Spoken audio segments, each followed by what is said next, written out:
And with that, the Auroraverse returns. Hello, everybody. Welcome to the stream today. My name is Sensei Suplex, and today we have... Wait, hold on. We're out of focus. Hiya. Hiya. There we go. Hey, there we go. How's it going, everybody? Hope you guys are ready for an awesome stream today as we have D&D Soulbound, the Seven Souls, episode 21. It's going to be an awesome epic session, but however, I do have a couple of announcements. We will be down 2 players in the likes of Dread and also Bimroth as they are out traveling and more. So we will not be having a Sarthiel or a Ulf. But that is perfectly fine as we do have the other 4 players here and ready to go, as well as an opportunity. And I'm just going to leave it at that. So you guys are going to want to see whatever that opportunity is towards the end of towards the middle of the session. So hope you guys are ready for an awesome sort of thing. Also, special shout out to Turner in the chat. I see you over on the Twitch side. And also we're streaming over on the YouTube side of things. And I see Warrior Romp. Warrior Womp. Welcome to the YouTube stream. Hope you are doing having a fantastic time. That said, do we have any other announcements? Nope. Let's get into it. Alrighty, I'm gonna swap overlays real quick. Alright. Bam. I'll readjust everything in just a second, but alright, let's do this. But I have a shovel. Hello. Oh. Hello. It is time, adventurers. It is time to fight. Time to gather around the table. Not yet. Shut up, fool. Hey! Whoa! Hold up. I'm not in Captain Fable mode yet. Calm down. No, you can't tell me. Hey, I had coffee this morning about like an hour ago. Caffeine's kicking in. You know, brain's firing on all cylinders. Pyre's about to end the world. You know, this is just the normal stuff. I feel like in order to really get into the mood of Pyre, you just have to like down a bunch of coffee, Pyre, or fish. No. Unfortunately, I wish I could say that's true. That's just me. I see. Well, hey everybody. Anybody got any questions before we get started? And I hit that little play button. Do you have the stats for this magical sword that Graz has had for like 30 episodes? This is +1 longsword. Oh, so Graz, you have actually, a +1. I mean, if anything, it'd be a. I think it should technically be. Yeah, I was gonna say it should be actually a great sword. But I mean, if you really wanted it to be a longsword, I guess it could. But it should be a great sword, actually. Also, thank you, Jackal, for the follow. But any other questions for you all before we hit the play? None for me. Nope. Yeah. Well, if that's the case, let's do this. If I could have each shit. Oh. Okay. Fire. I'm You said that, and as soon as I hit play, literally Bardbot was like, no results found. I can't do that. Alright, I'm gonna try this again. I mean, I totally wasn't DDoSing that, not at all. No, not at all, I see. But in the meantime, while I fix my computer, gather around the table, and let me tell you all. Why is it the water cooler? A Voden fable. To gather around for this tale of a band of mitzvahs. I can't even speak. Fuck you, Fire. Oh man, it gets me every time. But regardless, gather around for the tale of the corruption within, and that of an everlasting frost. For this be the infamous tale of the 7 souls, and the legendary tale of the Soulbound. Be here. Our heroes will reconvene after awaking from a long-needed rest in the mill. And as they do so, they'd gather the bones from the skeletal corpses. But would get distracted by the strange wild magic-infused television provided by Thorin. With a bit of questioning and brainstorming, the party would gain the harebrained scheme of duplicating the TVs using replication magic and selling them in the future for funds. This actually happened in a D&D session. Regardless as this was made, Graz and Anth would be responsible in training the skeletal warriors and inspiring their spirits to take on a new, more advanced form than the ones they currently possessed. While this would all be happening, Pyre, our Astrogenasi wizard, would finally be able to conquer the likes of replication magic, learning 3 possible spells of this new school of the arcane. As he'd learn of one school of magic, however, he'd possibly and accidentally discover another type of hidden magic for the time being. One that the Seven Souls would dub as spatial magic for the time. With these things being handled, Graz, Yahato, and Sarthiel would begin to hunt for resources and begin to look and scavenge for things. However, things would take a little bit of a stranger turn as Sarthiel would begin feasting on raw animal corpses. Strange enough, Yahato would be the one to spot this, but as this would begin to happen, they'd also look to find an old set of friends in Oyaminartok and Eygon emerging from the woods.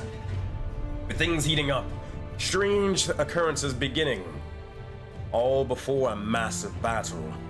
We'll have to see exactly how the Seven Souls prepare themselves for this occurrence. We'll see exactly what they do in Session 21 of Soulbound.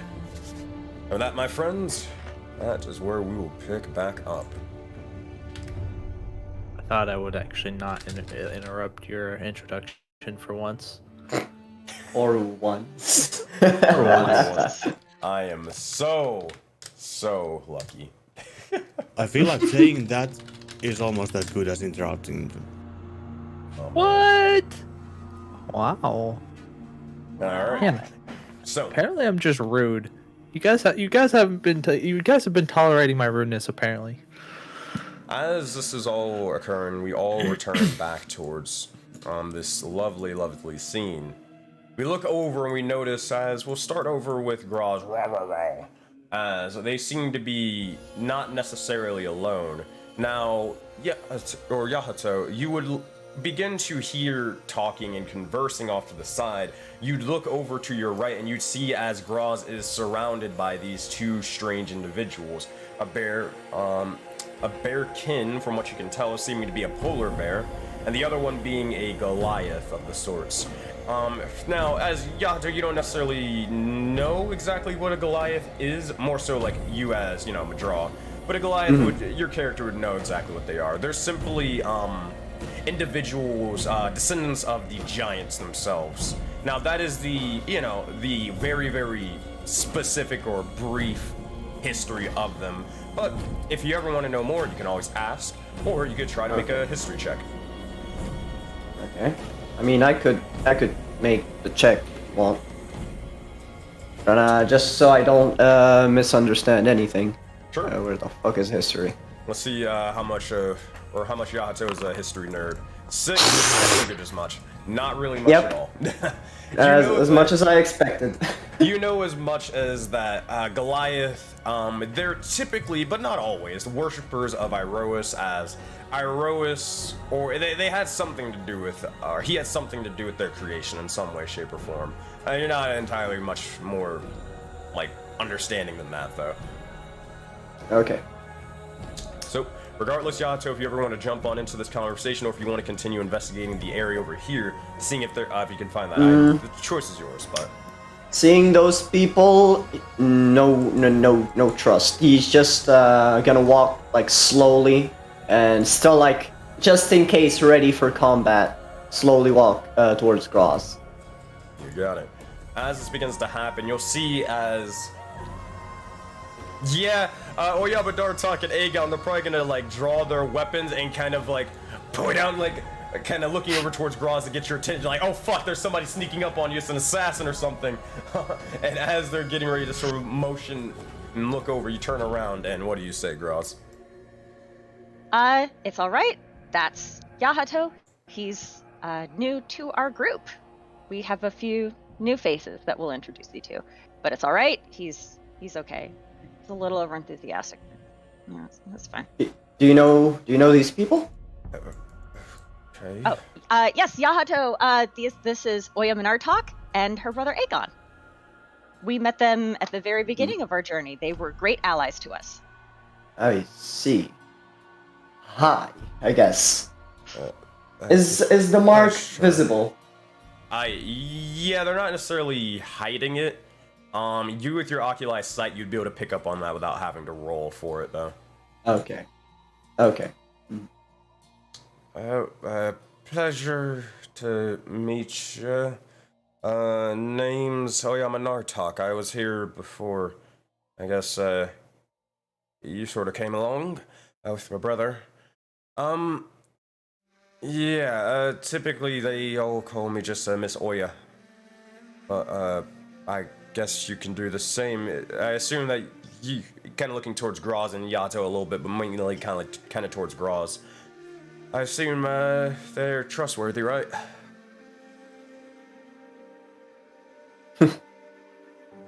As you kind of nod. Right. You'll see as they begin to kind of put back, holstering their massive sort of great axe off to the side. It's kind of like, I'm not gonna lie, it's a little bit smaller, but it's kind of like a Monster Hunter great axe. It's fucking huge. God damn. The other individual off to the side, though they don't wield much of a weapon, they do have a quarterstaff at their side. The Goliath individual. And these are people, I didn't think I learned this technique before, but these are fucking massive individuals. They're about as tall as King, standing at about 8 feet tall. It's just a bunch of like Goliaths and bearkin that are freaking ridiculous.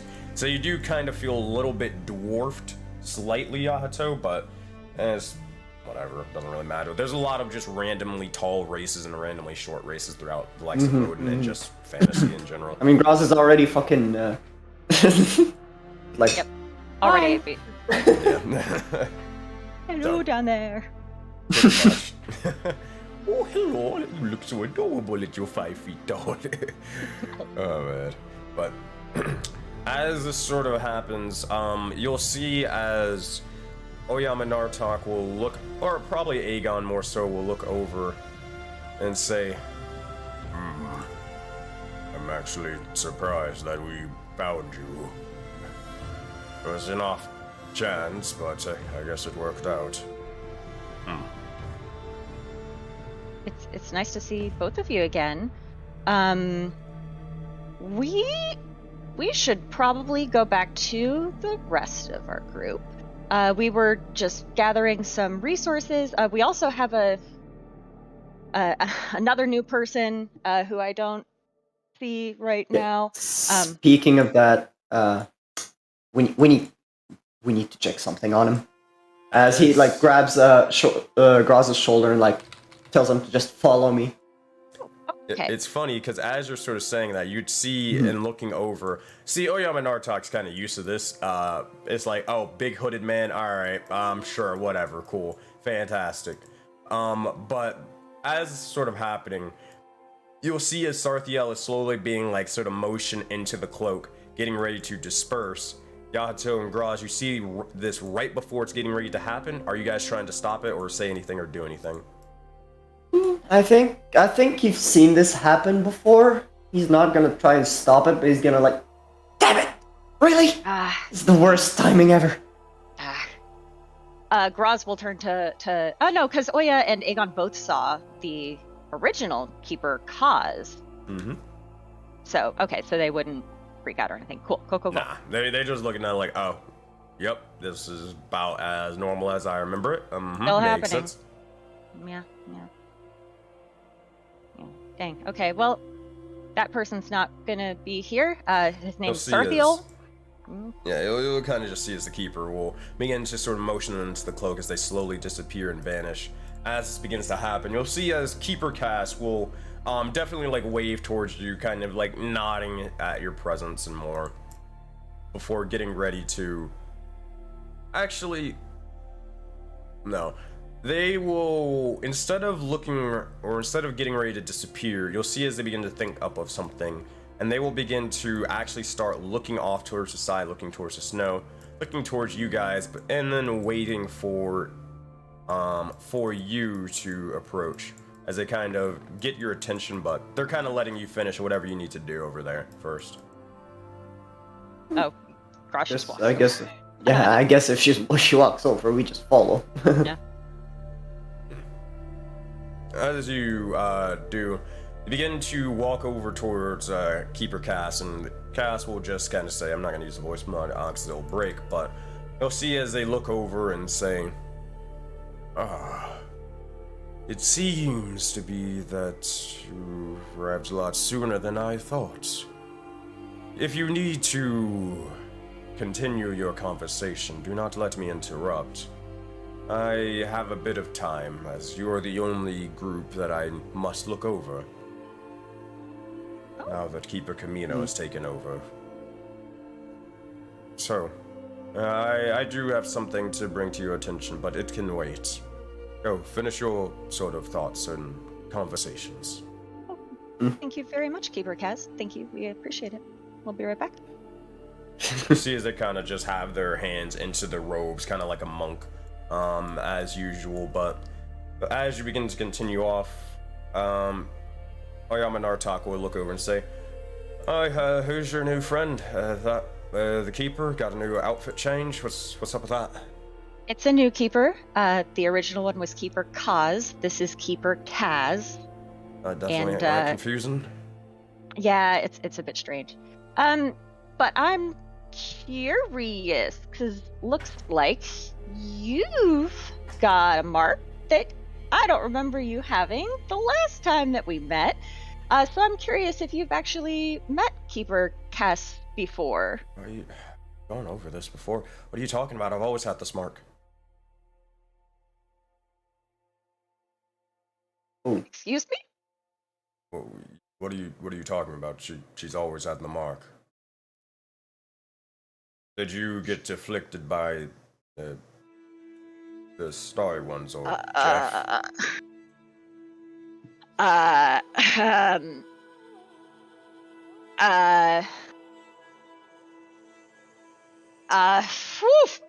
Is everything right? I have no recollection whatsoever of you having this mark. We spent quite a bit of time together, and That we did, and you're telling me you didn't see the mark at all? Apparently not. Roz, make a history check.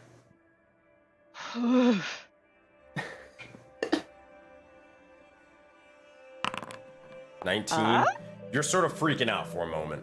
You begin to start questioning, wait, did they have a mark the entire time? Like, did I just straight up not notice this? You begin to question yourself.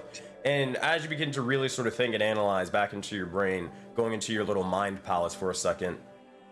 No. No.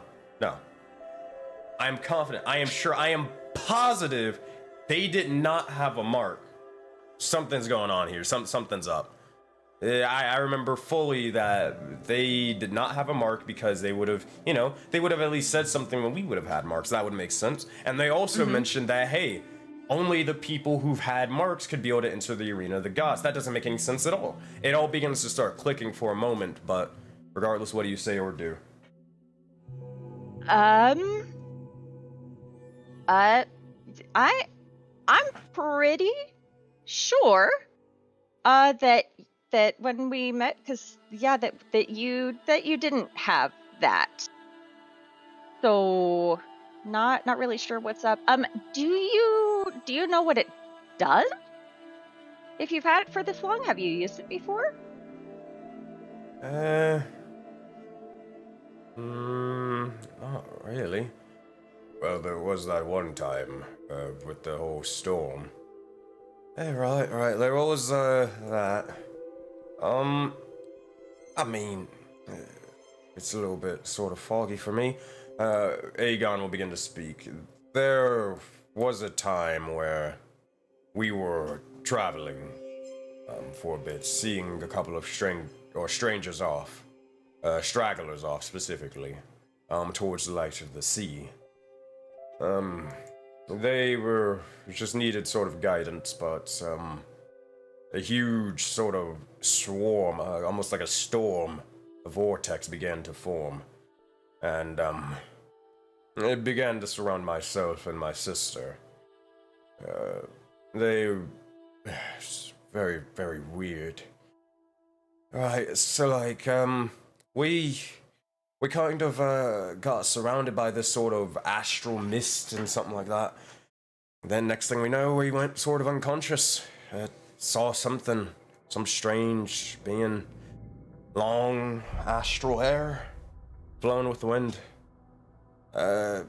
Next thing I remember, their hand, it was feminine, and it was sort of leaving mine.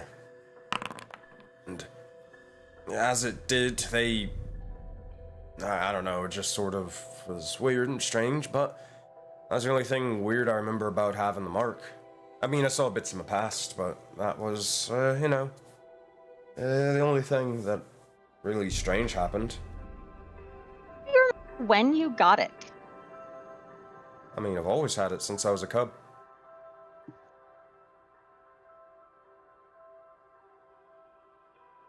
Are you two okay? Or not you two, because you have Yato, you haven't really questioned anything, more so Graz. Are you okay? This is just it's I'm not sure. I'm a little confused, but you know what? We have the rest of our group, because even if I don't remember it, then there should be other people who might. So we can just head back to the group. Let's gather our stuff that we were looking for, and we'll see what Keeper Kaz has to say, and then we can go back to the group and we can get this all sorted. I'm sure it'll be fine. Mm-hmm. Okay. As you see, he was kind of zoning out a bit. But yeah. You'll see as Oyaminartok will begin to eye you, Yahato, for a second, and raising one of their eyebrows for a second, but they'll kind of look over and they'll begin to kind of go about it. You'd also notice one thing, Graz, that's a little bit different about Miss Oya, as she would have a large sort of fishing rod at her side, kind of next to the sort of great axe. You'd also notice she has like an absurd amount of fishing tackles as well. But regardless, you'll see as they'll kind of just step over and then kind of just allow you two to lead the way, because they don't know where this place is that you're talking about. Huh. Okay, cool. We'll just go over to Keeper Kaz. Hope you don't mind us having a conversation with our friend here. Oh, hold on just a second over here. We're not sure what this conversation is. It might just be for us, so if you guys could just wait here, that'd be great. Yeah, sure. Thank you. Okay. Definitely strange, that one. This is a conversation that you guys don't hear, but this is more so out of, what they're saying. Oyaminartok will begin to say, yeah, very strange. Wonder if that one, the blonde one, has anything to do with this. I don't know why. Just feel like I don't know. I've seen them before at some point, but it's weird. Things have been weird recently, right? Yeah, you could say that again. Especially with Deimos and stuff. But regardless, you stay on your guard. I know they're our friends, but still, just in case. And as this is sort of happening, you guys eventually head over to Keeper Kaz, and what do you say or do? For Kaz, first of all, great to see you. Second of all, I know you have something important to say. I do have a quick question. So you're the Keeper of the Taiga. Have you ever, like, you my recollection is that all of the keepers know who to watch over and take care of because of these months. Have you ever seen that werebear over there who she has the blue swirl on her hand? But yeah, just curious if you know who she is. I'll see for a moment. They'll look over. Yes, I do know that one. What? And you kind of look over Graz. Yahato, make an insight check, both of you. Oh.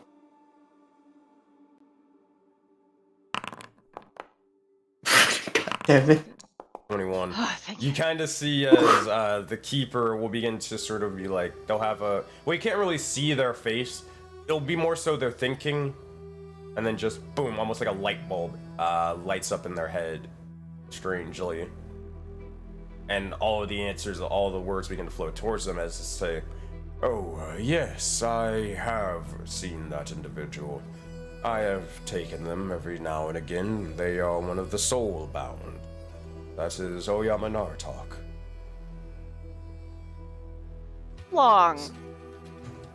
How long have you been aware of them as the soulbound?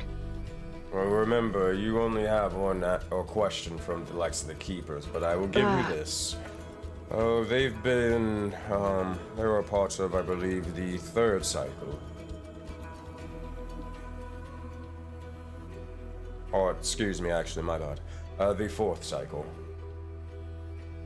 That's, yeah, that was me. I forgot about that. Not the Okay. 4th. Cycle. The cycles. Yahato, I have to give you a big summary of stuff later. You and Ulf and probably Sarthiel, since I'm assuming Keeper kept taking them. But yeah, there have been multiple cycles of when the Soulbound were trying to basically save everything, and as far as I'm aware, all of them have failed, and I think we're the current one trying to save everything. He just look at you like, huh. Mm-hmm. Oh, Oh, go. so, also to announce one thing. The Arena of the Gods, it is offering a challenge. Do not feel obligated in the least bit to attend it, but if you were to do so, I noticed that your, how you say, numbers are dwindling for the time. There is someone or something from Aurora's past that would seek to challenge you and train you. Not necessarily in a more friendly way, more of fight or be forgotten way. That said, though they hail from Leonidos' past, fighting the Vanguard from long ago. None of you know that name, but some of you out of game may know that name. Or it is possible I could call upon some of the other soulbound in the lands to assist you. Many of the marked ones. Oh. That said, if you were to do so, I will look to see exactly who I could manifest and wrangle together. But, again, do not feel obligated to do so. Your plate is already full enough, and this would just be something to keep you busy and train and hone your skills. But Okay. Quick point of clarification, if you can answer, if not, no worries. You said either this would be like in a win or be forgotten way.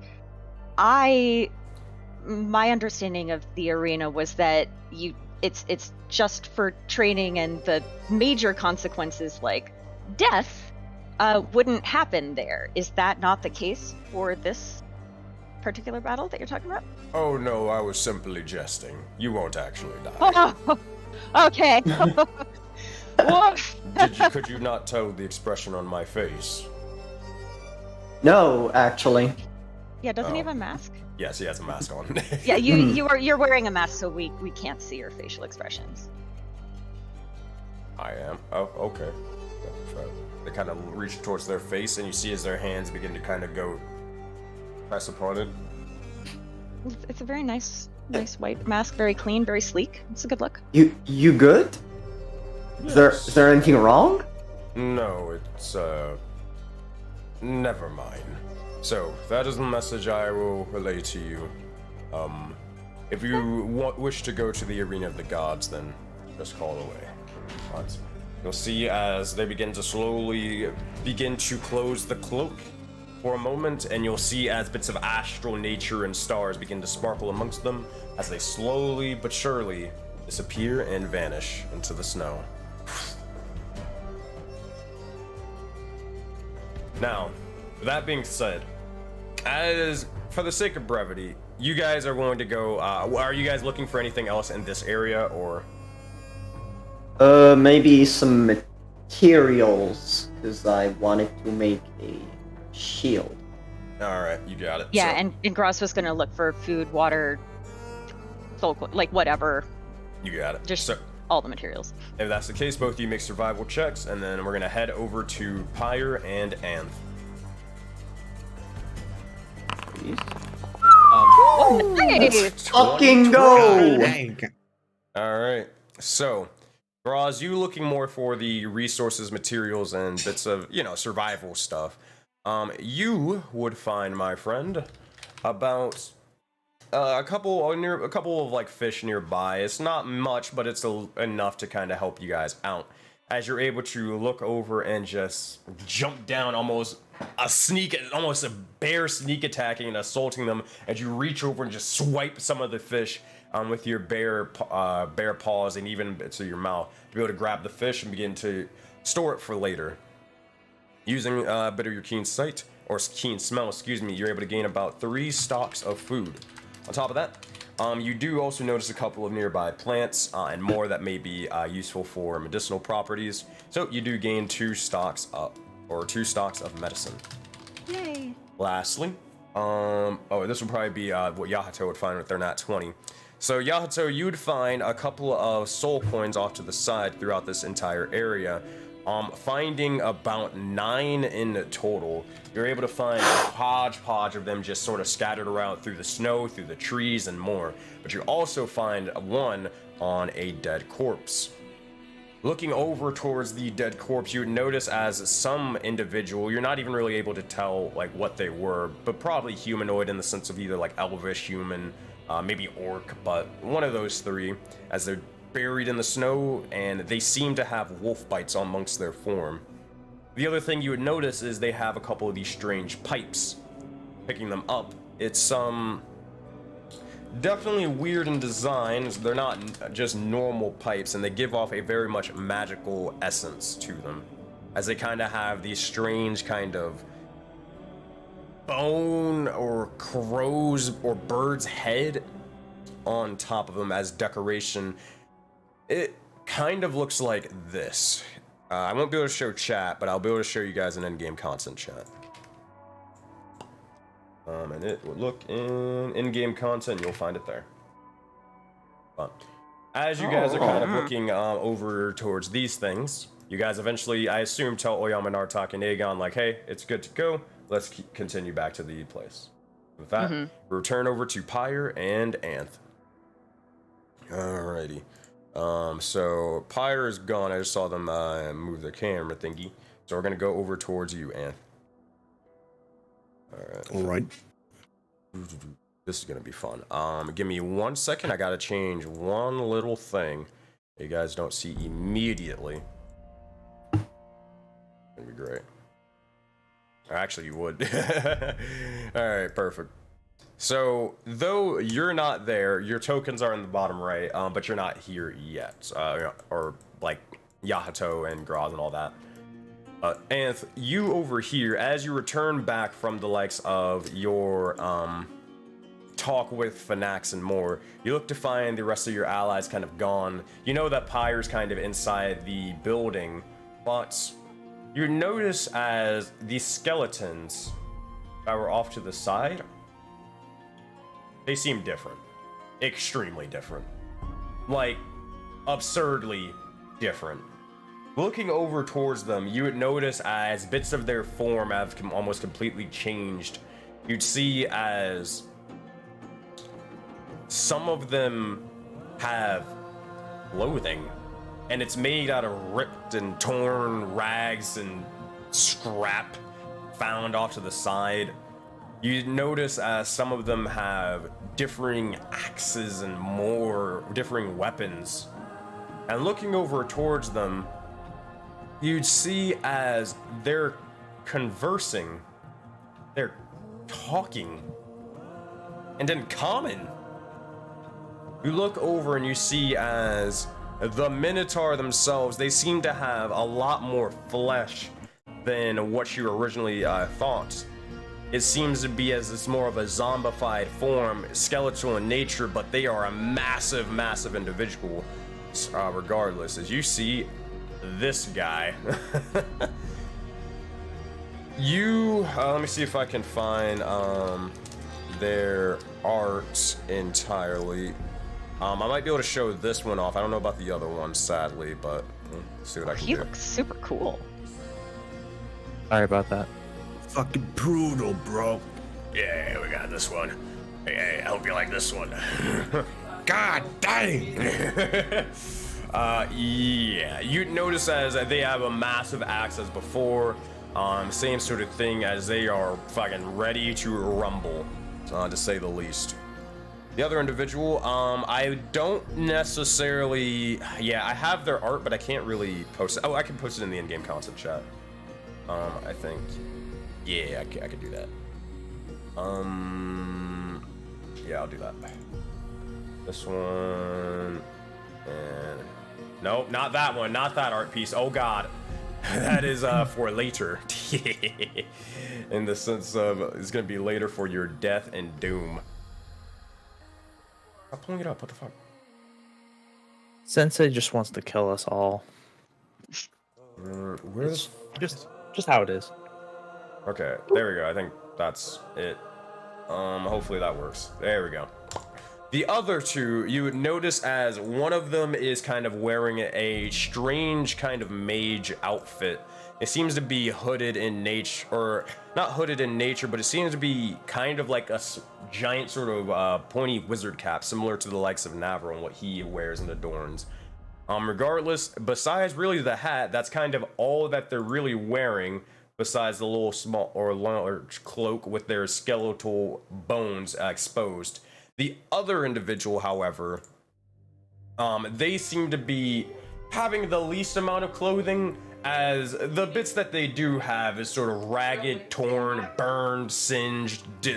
It's terrible, but in their hand, they sort of carry a massive sort of a barrel with very much a signifying feature that this thing can explode at any point in time.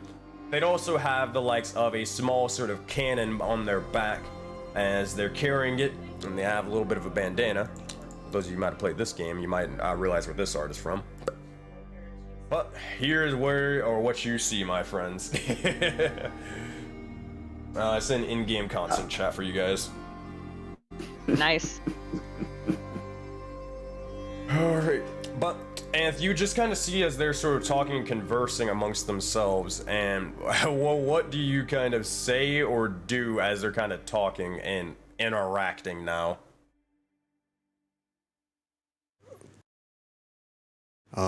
Wait, so they just appeared like this?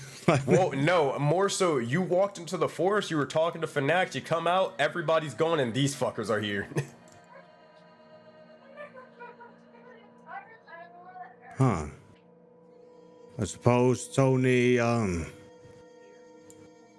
done giving you all the stuff you need to join our ranks against these vile creatures who will try to destroy our lands. Right, who's Tony? You'll see he's the big one, begins to sort of speak. I don't know it, Tony. Oh. Shit.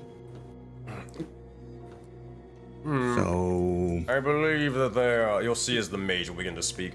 I believe that they are referring to... the tiefling individual in the lands. The one that makes a lot of noise and the one that likes to build more of our brethren. I believe that is what they're referring to. I knew it.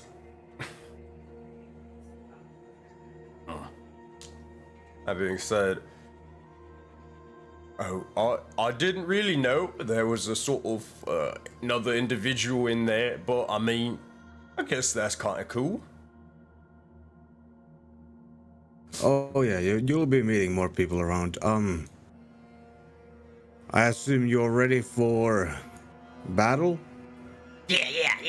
So when do we get to blow shit up? You'll just see the one in the bottom left. It's like they're sort of sitting on the giant barrel, kind of getting ready to just kind of light it for a second. They're kind of playing with a couple of matches and fire and more. Yeah. So when do we get to fight? When do we get to blow shit up? Come on, I'm a long answer here.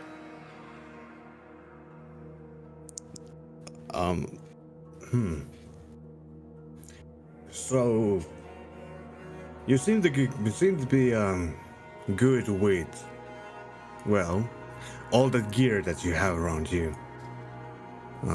I assume you can create explosives? Yeah, I can make big booms. Can you make small explosives? Why would you ever want to make small explosives? That's stupid. Yeah, I figured. Never mind. I mean, you kind of decided, you kind of made me here. Why would you ever want to plan for a small explosion? Well, I was just thinking. And pulls out a bullet, and hands it. Do you think you could make these? I just make big explosions. I don't make the sort of piercy stuff. I make the kind of boomy stuff.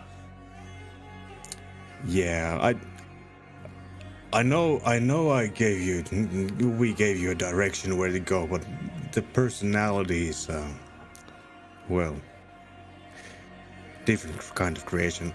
Anyway, that's well done and all that. Let's be ready for war. Carry on.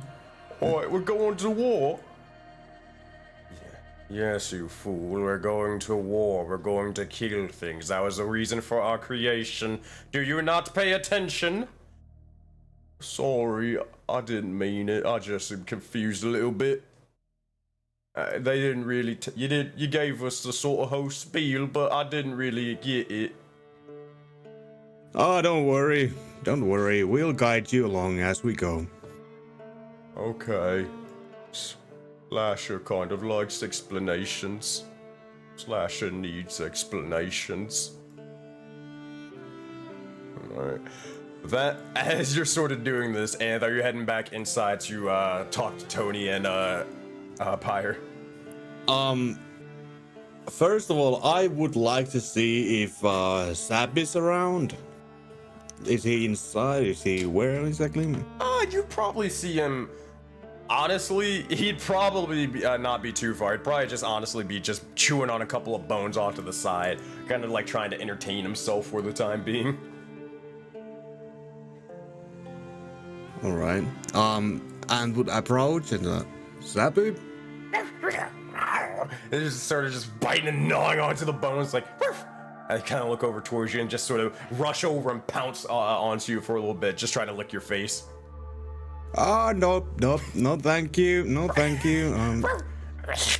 Just sort of lick your face immediately. You get shocked from the electricity before they jump down. They're kind of running around in circles a little bit, just very, very much excited. Yeah. As Sappy's touching him, he will cast tongues on Sappy. Oh my god. As you do, you just see her as you cast a spell. Oh my god, it's so good to see you, Mr. Anth. Wow. Have you seen Ulf anywhere? Have you seen Ulf? Oh, well, you can't understand me. Huh? Have you seen Ulf anywhere? Have you seen Ulf? I can understand you. Eyes go wide. You'll see as they just start zooping, zapping, zipping every single where as they begin to just almost explode with excitement for a moment. They just sort of almost teleport on top of you for a second before, oops, my bad. You can understand me? Oh my god, you can understand me! Hey, okay, calm down. We need someone else can understand me. You're like Haas, yeah! I can also make you silent if that's what required. I mean, I don't want to be silent. I kind of like talking. Can I talk some more? Please. you can talk as you answer some questions. Is that okay? Do you I'm sorry, like but I'm that just idea? really excited right now. So maybe I'm gonna answer a little bit wrong and yeah. That's fine. That's fine. That's fine. It's just let's just calm down for a second. But how can you be calm at this moment in time? I mean, I know you're so cool, Mr. Anth, but I don't know if I could do that. I don't know if I could be really cool like you. All right. Have you ever noticed anything funny about your out of game? Which paw was it that had the mark on it? Nah, it's just the front left one. Okay, so have you ever noticed anything, any kind of strange sensation in your left front paw? I mean, I always feel a strange sensation whenever I'm using electricity. All right, yeah, I figured. He would try to take his left front paw and lift with the hand without the mark on it, and basically try to carefully place it so Zappy could see the bottom of his front paw, and just I think there's a way. As you kind of do so, it's like, I think there's a way for a dog to be able to do that. Kind of see their paw. Yeah. They'll look over and it's like, oh my god, that's so cool. I never really noticed that thing. I never really noticed. Does that mean I'm like you?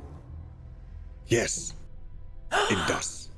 Does that mean I'm as cool as that means I'm as cool as Kairos? Yes. They just start zapping and zipping all over the place. And as they begin to do so, you see as they just immediately bamf over here. I gotta tell Pyre. Pyre! They just rush over and they just bust through the door. As soon as they do so, they look over and they see and witness an interesting sight, to say the least. Pyre, Tony, you guys are just covered in bones, skeletal pieces, and more bone meal, bits of the arcane notes just sort of scattered everywhere. It is a madhouse in here as we come to see this. You see as this army of skeletons, the army of bones, is shaping up to be very, very nice at this point in time. You'll see as Zappy will look over and he just loses it. He looks over to the left or right. He just starts looking towards a couple of the skeletons, begins to start gnawing on one of the skeletal or foot, and begins to just sort of bamf over to you. But you can't understand him. I probably still sees him. Oh, no, they would roughing his head up. Zappy is still under the effect of tongues. And it does give Zappy 1 hour duration of people around them understanding, as long as they understand one language of any kind. Oh, so you just approach and you just see as Zappy speaks to you, Pyre. Pyre! Look! I got a mark. They're sort of barking for a minute, and Tony looks over to you, looks over towards the dog. Cause that one always speak. No, I suspect it has something to do with a magic. I know there's certain people in my party that can do this kind of stuff. I don't know if I haven't learned, I haven't tried. But I wonder. Yes, Zappy, I can actually understand you. Did someone do this to you? You can understand me! Just, again, zip, zap, zoop, teleport, nearly dies, teleports back over here. They're back. Yeah. Mr. Anth was sort of talking to me, and then I was like, he can't understand me, and then he just randomly could. It was super cool, super cool. You gotta see it. Also, look, and they kind of like sort of jump over onto you, and they kind of look over towards their paw, like, look, I got a mark. I'm as cool as you now. Can I do something? Yeah, you can just easily walk on in. Yeah, I will walk in and just when a Pyre cast message and just say, "Don't tell anyone I did this." I'm usually gonna give you a side eye, like, huh? And it's like, You just see him smiling widely, like he's just having the time of his life, knowing that it would be so much more fun if nobody knew why Okay. Zappy could just talk. okay. He's like, and yeah, okay. It's clicking. So, Pyro's just gonna give you like a nod of like, okay, I got what you're saying. So, says, Pyro will probably turn back to Zap and go, well, why we have I totally lost the accent. While we have this ability to talk with each other, how are you doing with your lightning blasts? I know that I know you've been working on them a little bit. Have you started understanding how to control them? Or Zappy, how do you feel about that? So I'm able to actually kill people, or sort of eviscerate and boom and blam them for a little bit. They don't say kill; they just say boom and blam. Right. But I think I'm getting really good at it. I think so. I think I'm more of a kind of a blasty sort of person. Mr. Ulf doesn't really let me, or they don't really like me going into the front lines. They get a little scaredy. But I'm tough. I got this. Yeah, I got this. Where's Mr. Ulf, by the way? I'm pretty sure he had to go on a mission. Said that it has to do with something about his god, I believe. But you didn't He'll take be me? back. Well, we care for you, and we're training you to be a more beefy and understanding how to fight really well. I have a feeling he wants to make sure you're Mr. safe. Ulf. He gives me food. He gives me he head scritches. Zappy, Mr. Ulf loves you very much, and But why because didn't he he take loves me? you, because he loves you so much, he wants to make sure you're safe, so he can return don't wanna and be give you all safe. the chicken legs. Safe is boring. There's just like a little kid. No, see, the thing is you're going to be safe with us. What we're going to be doing is not going to be safe. But you'll be safe because we'll be there to protect you. But by himself, it's just something that I think you'll enjoy more of what we're doing than rather what he is doing right now. Make a persuasion or animal handling check. Either or counts for Zappy. Persuasion or animal handling? Yeah, your choice. Definitely go with animal handling.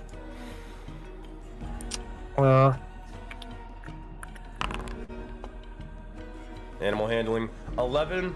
They're trying to understand it. They're kind of failing a little bit, but it's more of they're really, really trying to focus. But it's just, oh man. Every time they sort of try to focus, they immediately like, oh look what that skeleton's doing. That's a really cool sword. Oh wait, no, I gotta be serious right here. Wow, Tony's earrings are really cool. Oh wait, no, focus. It's kind of like that. Gotcha. So, but yes, we're basically making an army, and it'll be much more fun here. We get to storm the gates of hell. Do I get to bite the? Do I get to have more bones? Well, of course. As long as they're not on a skeleton. I mean, I don't think it'd be a big deal if like you found a bone and like took it somewhere and chewed on it and like I think that's fine. You'll over see at as Tony. like Zappy was getting ready to like start biting the skeleton right beside him. It's like the whole like sideways like mouth open about to do it. Yeah. Side note: if you did not like clarify, he was about to fucking tackle this guy. Yes, the ones that are upright. Yeah, those are not the bones you can have. But the ones, and I point to the ones over on the floor. Those, yeah, you can. I think you can go after those all you want. This is definitely very, very peculiar. An interesting thing. A blink dog having the capabilities of speech of common. Well, little one, like Pius said, do not, please, under any circumstances, do not bite any of these skeletons. We do need them alive for this sort of battle. I trust that you will be able to do this and follow these directions, right? Yeah, Yeah, I'm really good at following directions. Wait, what'd you say again? Oh yeah, I remember. Okay, got it. No bitey. But I No buddy are skeletons. If you see skeletons that aren't ours when we're in battle, But I can Go have blast fun. them, right? not our skeletons, any other skeletons. So I can blast the skeletons outside? No, those are our skeletons as well. Oh. I Oh, didn't don't really... worry. The graviturgy... The wizard was a little bit mean. Zappy doesn't like him. Oh. Well, I'm sorry to hear that. Also, the bomby skeleton decided, or tried to, explode Zappy. It was pretty cool. It was a really, really funny explosion, but I was also, I wasn't prepared and I nearly got knocked out. Oh. Well, we won't let that happen again. But I think we should... Anth, don't you think we should try to help Zappy learn some of these more... directing these explosions to have... more fun, right? Oh, absolutely. And we should also try to figure out what exactly does that mark do on his paw. Oh, right. Zappy, can I see the mark? Oh yeah, I forgot about that. And you'll see as he just sort of jumps back onto you and just shows you the mark. Well, what's the mark again, Sensei? It is, so it was a plus, but it is a diamond. Is it diamond? Okay. Mm-hmm. And it's Okay. orange? Yes. And we haven't seen this mark before, right? No, like, you haven't seen it anywhere else except for on Zappy's paw. Okay, so none of the other people we've came in contact with, other parties, don't have this mark. No. Okay. Okay. Well, hey, like you said, you're just like us now. Yeah. Does that mean I get to be really, really cool? Oh, you were already really cool without the mark, Zappy. Yeah, So does that mean I'm double cool? Does that mean I'm cooler than you? I will use Bardic Inspiration. You are the goddamn coolest. Zappy is gonna basically do... They can't do a front flip, but they're just sort of rolling on the ground, left and right. Chasing tails, spinning like a tornado. Yep. Maybe, Tony, maybe as if I'm we're- double cool, maybe I'll be able to evolve for the first time. I never got to evolve. Maybe one of the maybe I should ask one of the keepers if I can evolve now. Wait, Zappy, what about evolving? Yeah. Aurora can evolve. You can evolve at any time you want, sir. Like,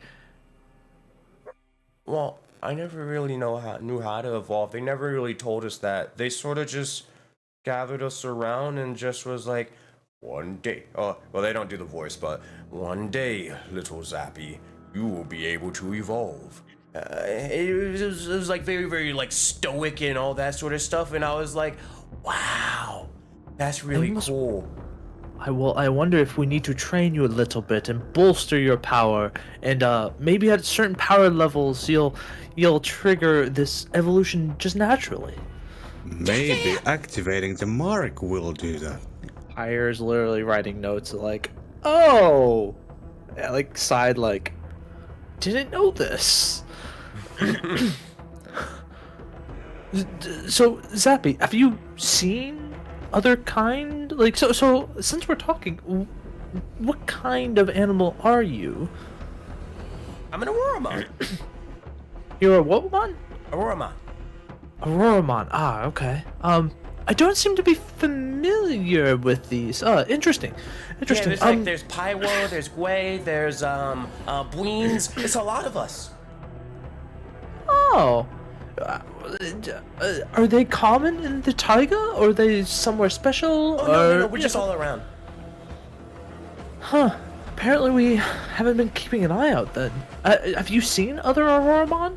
Do you know how to identify what's like a wolf and then what's an Auroramon? Yeah, because I've already met them all. Oh, you've met them all. Yeah. Pywo's my favorite. Hi? Pywo. Pyro. Wait, hold on, you gotta say it like Pywo! Like that. Pyro? Yeah, like that. Yeah. And while this whole conversation is happening. Meanwhile, traveling back to the mill.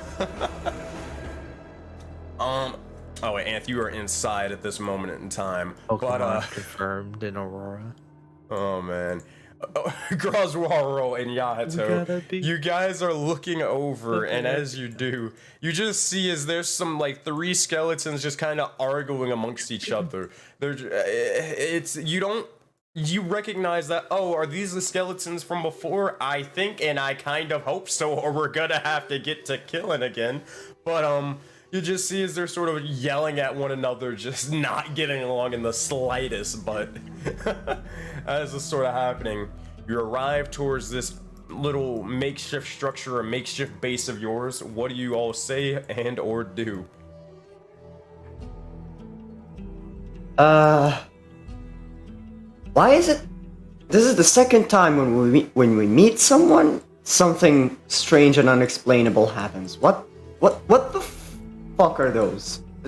Are they the same ones? Yeah, it looks like it. They've got cool outfits and they can talk. Oi, boss. Are they related to Jason? Oi, boss. Slasher don't recognize those ones. The Slasher needs to go slashing again. No. No, you it's do not need to go slashing again, but do enact. Oh, goodness gracious, they look like powerful warriors. Here, behind. Let me take a defensive position. Oh no! The horror, the tragedy. Oh, it seems to be I'm having a stroke. Oh God! They fall over, just ragdolling. Just. Ugh.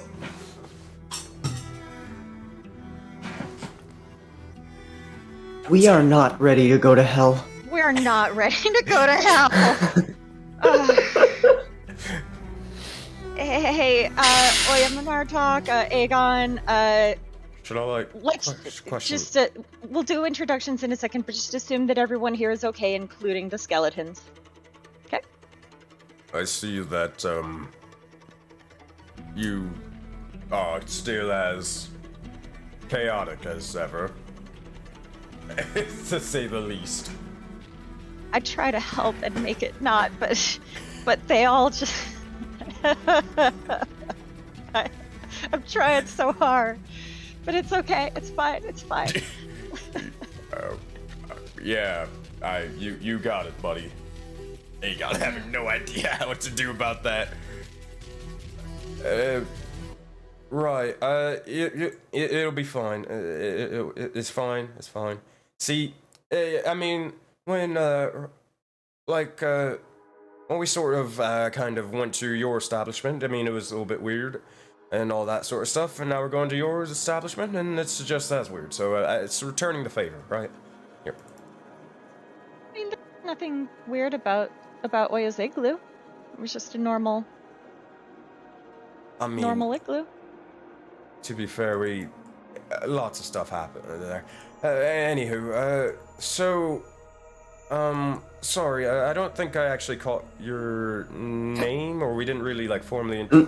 We kind of did, but so you're Yahato, right?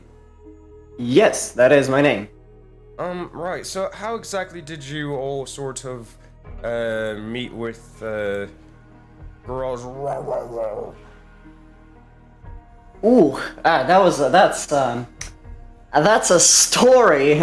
She might have landed on my face. Wait, what? On accident. I refuse to. I don't want to know what happened. These people are really. I don't want to know the explanation of it, but basically something appeared from the water, spit these people at me. I was with Anth, and somehow we're now traveling together.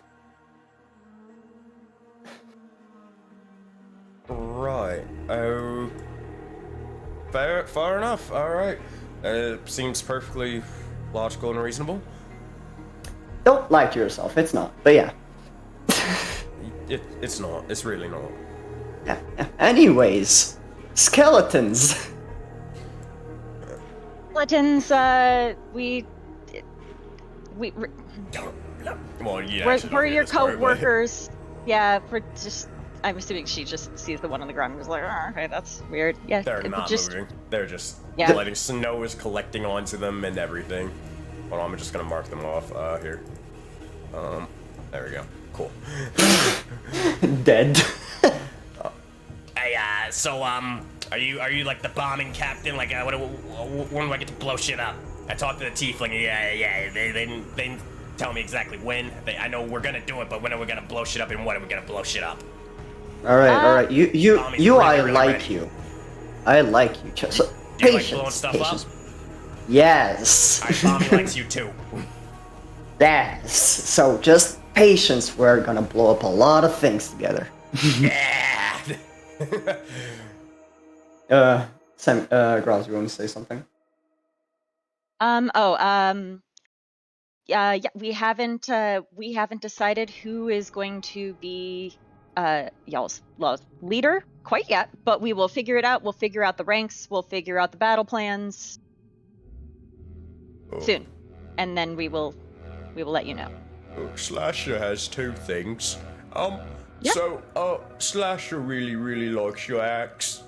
Slasher's friends and family always had axes. Slasher likes axes. But also, Gravitos sort of died. So what we gonna do? We will go ask Tony about bringing Gravitos back. Sensei. Is it required to roll insight to on him, or No, can I they're straight just up assume dead. that he's faking? No. Like, Can you I- straight okay, up he's- believe they he's- are fucking dead. Okay. Like, they Okay. croaked. Okay. He'll just walk up to him like, don't worry. We'll make better use of him. I can, he's pretty much dead. I can turn him into a better warrior. I can just as he grabs his sword, like tries and kind of like threatens to stab him. As you do, make a deception check. Where is it? 18. You'll see as soon as you begin to just stab them, get in the motion, they're like, whoa. What? Oh. They just sort of hold their hands out like Chris Pratt. So you're alive. Great. We got Yes, the. I'm alive, you fool. It was a secret technique. It's called playing dead. Have you ever done it before?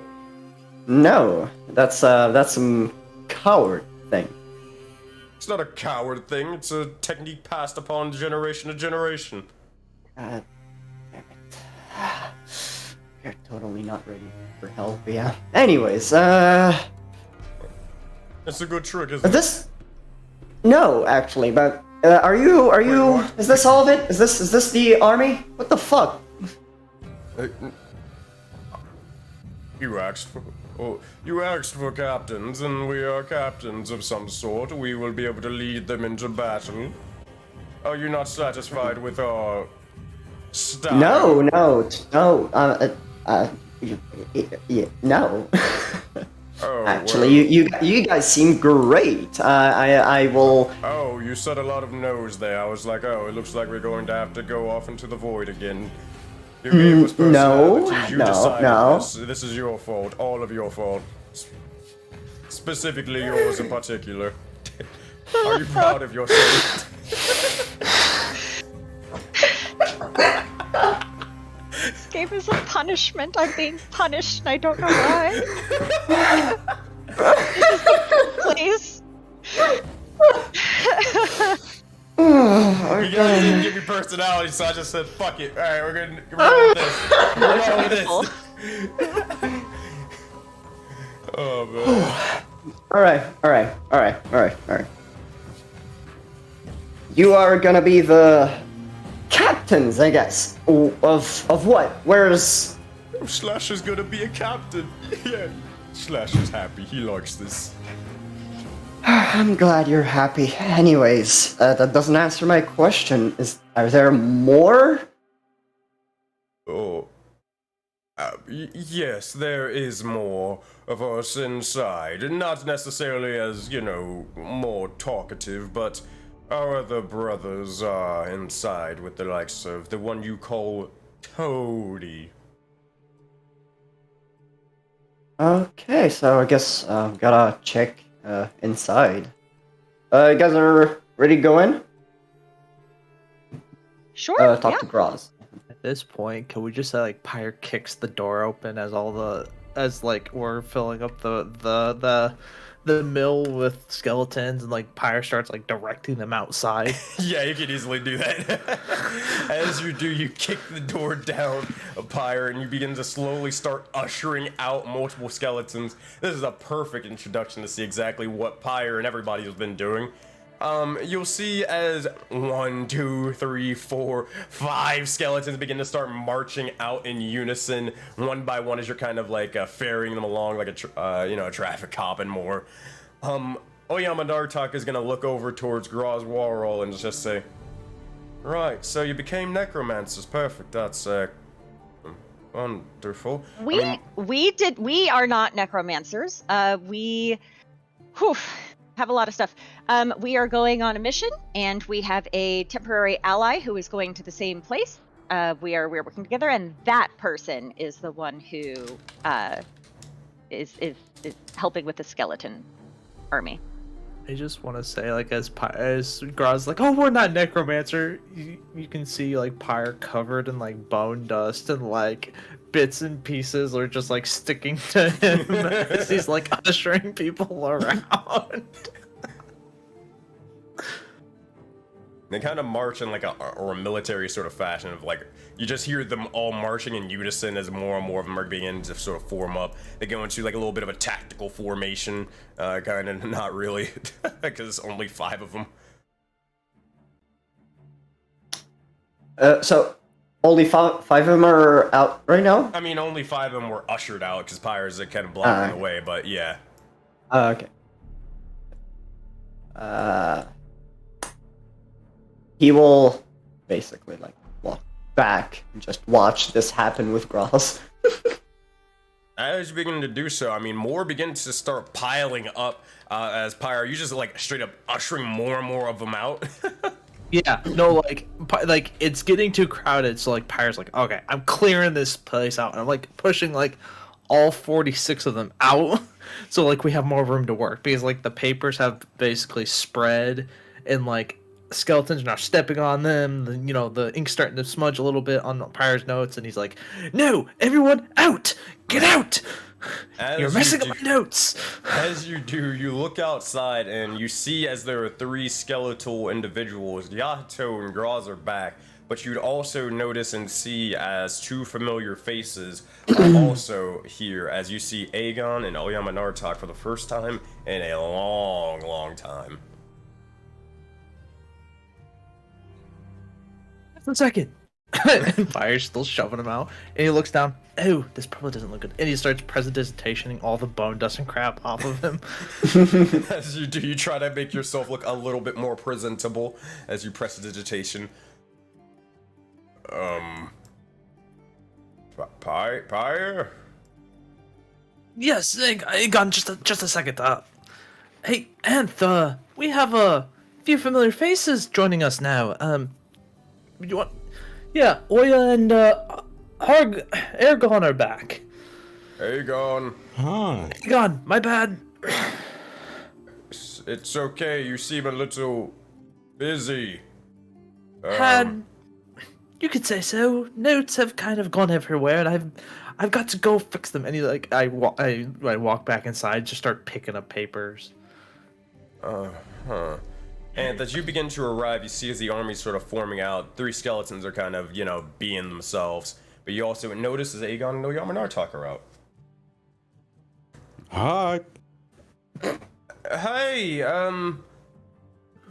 how's it going? Right, yeah. Well, right now we are surrounded by death and we are going to war, so it's pretty fucking great. All right, that's a lot to take in, but fair enough. You're gonna fill us in on this whole sort of thing, your death, and you know, the necromancy and the sort of war. Yeah. I suppose there should be some kind of a discussion about all this. Yeah. And also, pointing at Grass and Yato, Sappy also learned how to speak. So that's something that happened here. Oh. He learned what? Alright, Yeah, he's hold a on. You'll speak. see as Oyaminartok and Eygon, they're gonna just kind of throw their heads up. Alright, I need someone to start explaining stuff, and I need, like, explain stuff pretty fast. This is a lot. Yahato just look at Graz, give him like with the shoulder, like go ahead, Captain, go ahead. Okay. We'll just do the really short story. Let's just start with recently, with what we're doing right now.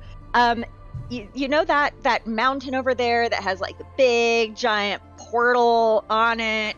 That was created accidentally during a battle, and it goes to hell. And we are going to hell. We have to go rescue someone. And on our way there, we were on the mountain. Well, okay, yes. My apologies. Yes, you are were you there. sure That was when we were everything's fighting the alright? darkness. Listen, a lot of stuff has happened. It's just it never ends.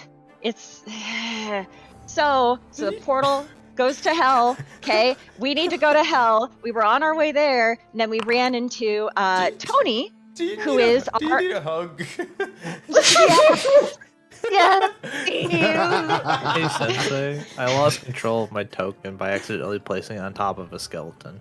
Okay, I gotcha. Oyaminartok's gonna just walk over and give you a hug, Cross. It's been so much. None of them understand. They all think that it's normal, but it's not. Okay. It's all right. It's all right. Yep. Just let it out. Let it out. Come on. Okay. Gross takes a breath. She's cool. I'm good. Thank you very much. You're doing a great job. You were, you like before. You were sort of just running around like a chicken with the head cut off, but now, right? It's kind of like that, except now there's more of us and more stuff has happened. You kind of like have the sort of chicken kind of like their heads sort of taped on a little bit and just kind of like falling and flailing. Sorry, that's very, very graphic. Anyways, sorry. That's exactly how I feel on the inside. So right on. Yeah. So we were on our way to go to the portal, and then we ran into our ally Tony, who is the one who is getting all the skeleton army together. We said, hey.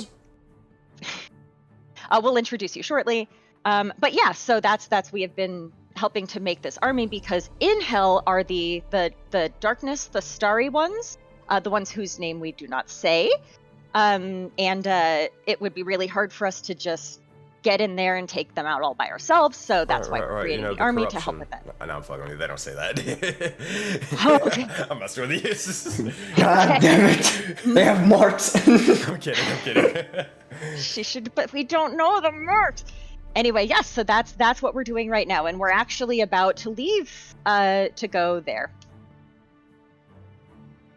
What are you doing here? Yeah, so okay. That was something. Right, so me and my brother, we were sort of we were just sort of walking. We were traveling for a bit. Just traveling. Not really to a certain direction. We felt like we had a direction to go to. And then just randomly, we sort of just had it was sort of funny, kind of funny.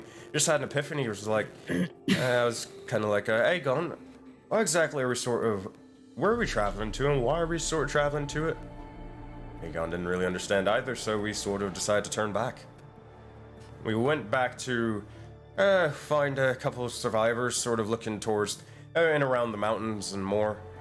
We found a couple stragglers here and there, but I gave them the directions the best as I could to the nearest town or wherever they need to go and be.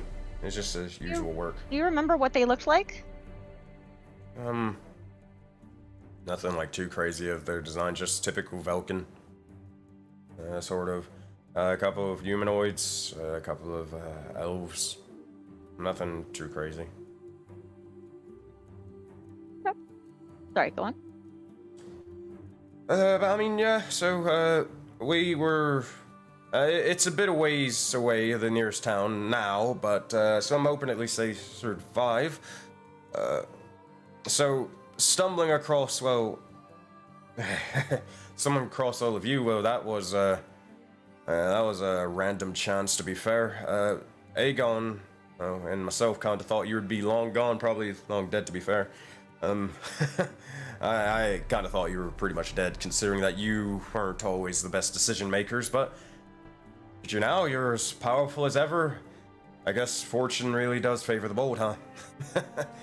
I'm proud of you lot. Hey, Sensei. Mm-hmm. I've got a cowabunga question for you. Let's do this.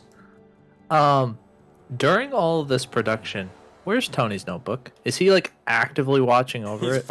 He has it in his hand. Damn it. Okay. Oh, man. Never Like, mind. he is actively, like, conjuring spells. He has it in his hand. He's, like, reflecting onto it, kind of like a wizard's spell book in a way. Okay. Second question. Mm-hmm.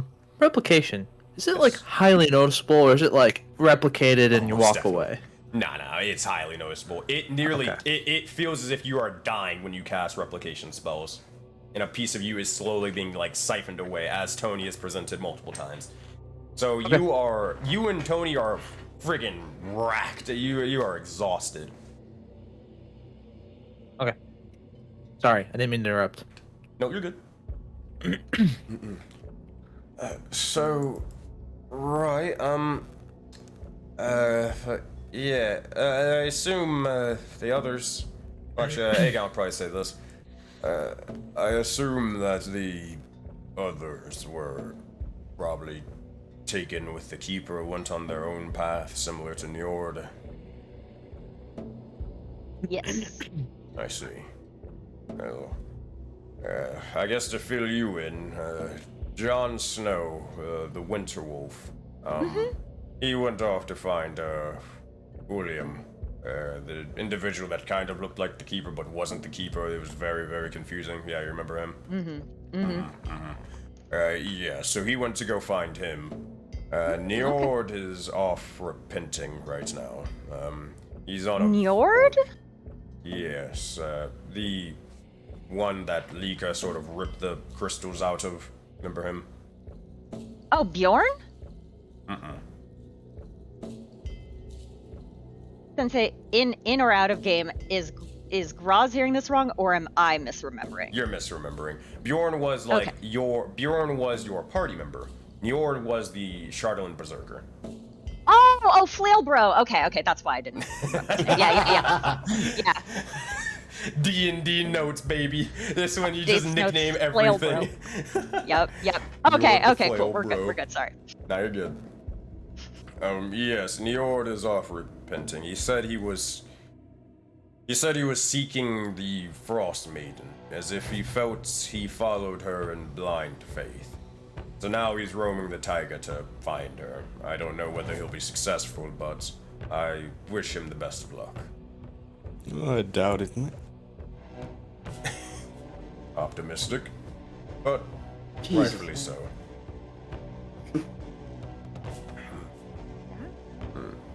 So, and what have you been up to recently? Oh, I took a little trip and Right, a little trip. Definitely to no Yeah. portals or anything? well, yes. But it's all fine. We are only planning on going back to hell, so You could call it a scouting trip. Alright, I'm gonna stop beating around the bush. Why the fuck did you go into the goddamn portal?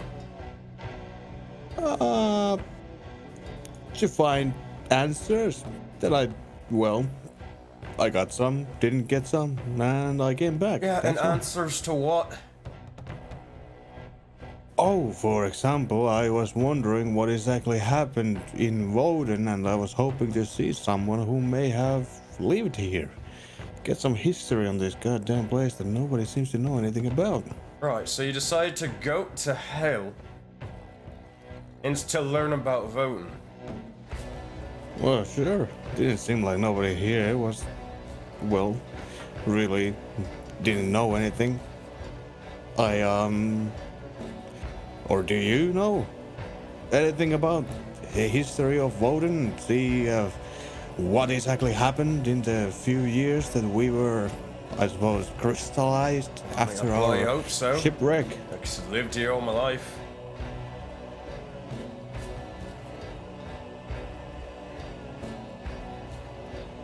I remember when we first met, and we told you about the ship and the battle and everything. You, Oya, mentioned some automatons and asked if we had seen them. At the time, we didn't know what those were, but we've since learned about them. And I'm curious if you could share anything else that you know about them.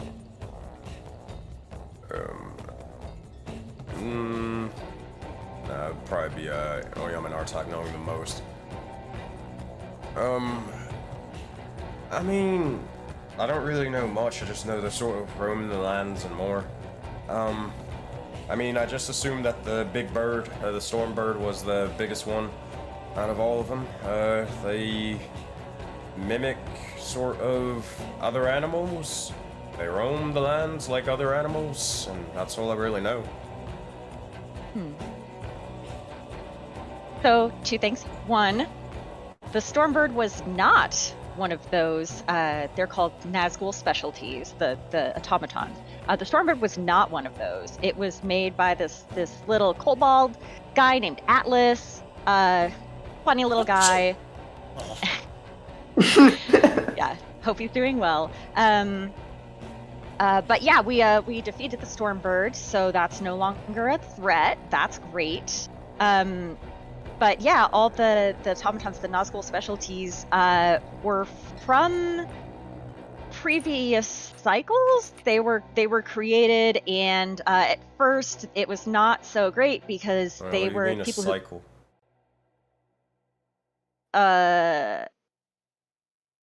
Sensei, how would I explain it? How would I know a cyclid character? Because you Just like a saw unit the of note. time? Because you saw the notes or whatever from Atlas. You don't. I mean, you don't know how to. It's about as much as you in character and out of game kind of know how to explain it. You can explain it the best way Groswall can. There are, my understanding, very limited.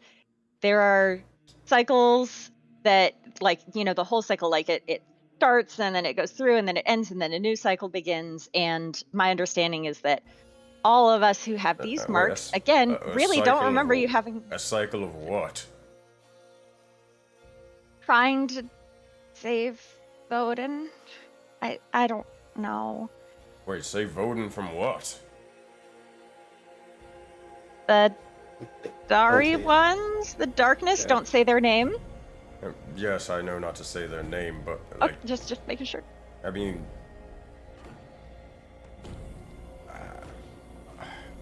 they seem a little pondered and confused.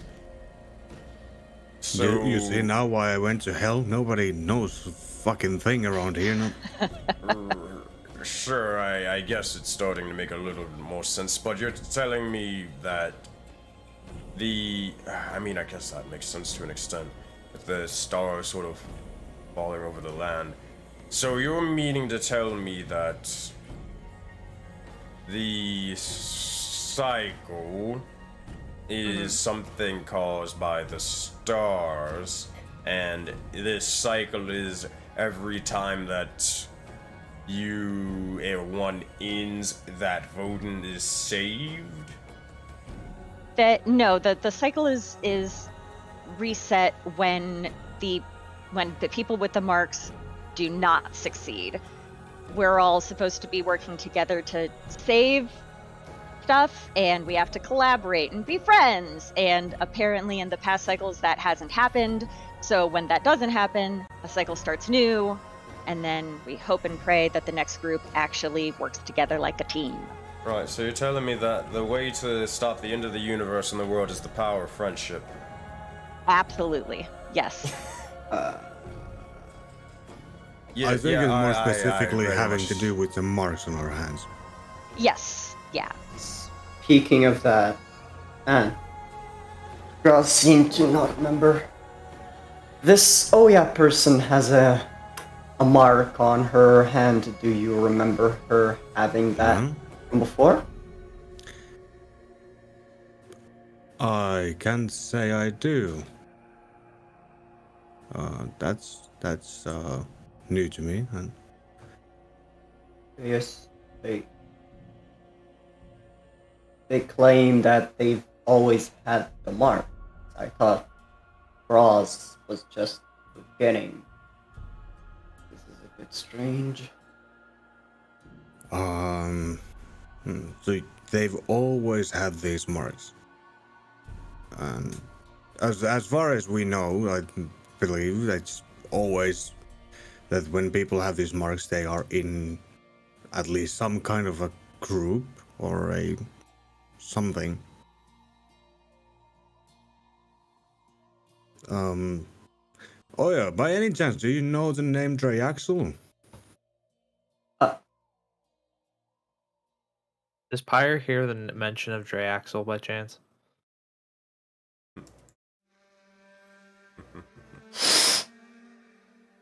Oyaminartok will begin to sort of freeze for a moment, and they say, "No, I don't." Right? Yeah, cool. Yeah, I know Dre Axel. No. You Curious. know what of Drayaxel? Right. He was for one of the other Soulbound back in my past. He's a little bit of a dick, but Okay. Oh yeah. Does Pyre hear Drayaxel's name be thrown around? yeah. Pyre is walking back and forth, just picking up notes. He hears it, turns, and goes, "He's going to fucking die!" And just keep on. Right. I just know that he definitely did some terrible things. It is what it is at this point. Do you remember the other people from whenever you knew him and any of the other ones with the marks? You'll see as Oyaminartok will kind of go silent for a second. Kind of. Yeah. I do.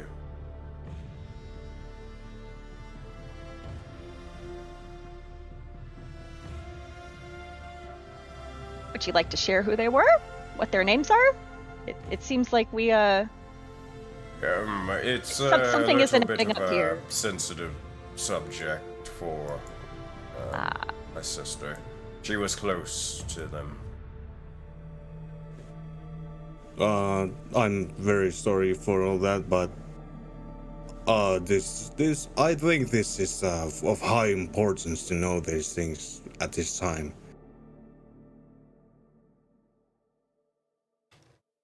Never thought I'd say this, but I agree with Ant right now.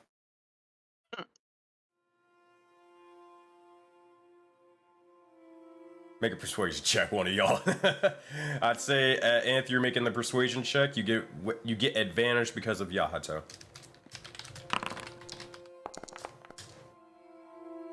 Oof, 14. Dang. Look over and I mean, it's weird.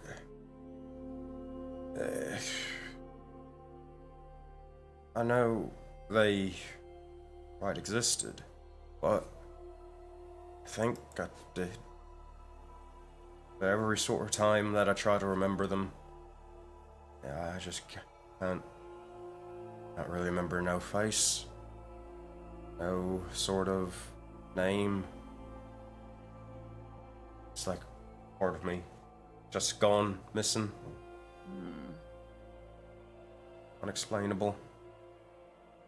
Hey, Sensei. Yep.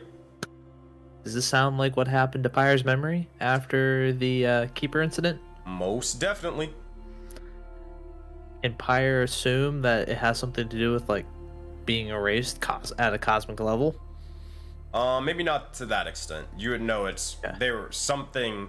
You would know as you've been in Voden for a long time. Same thing with Graz. Same thing with you, and whoever it was, they probably cosmic died, and they were erased from existence, so that she can't remember. Gotcha. That's what I was kind of getting at. I didn't know if that was the best way to phrase it that way.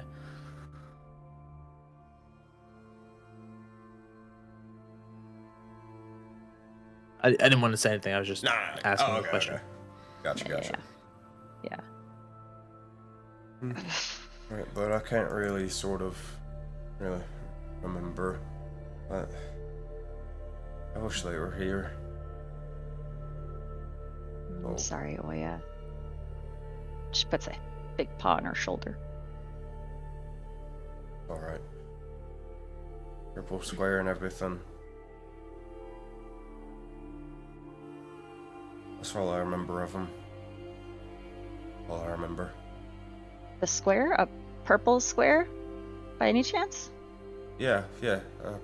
Square, kind of. Just, they kind of, with their foot, just kind of draw it in the snow. Just like that. Purple.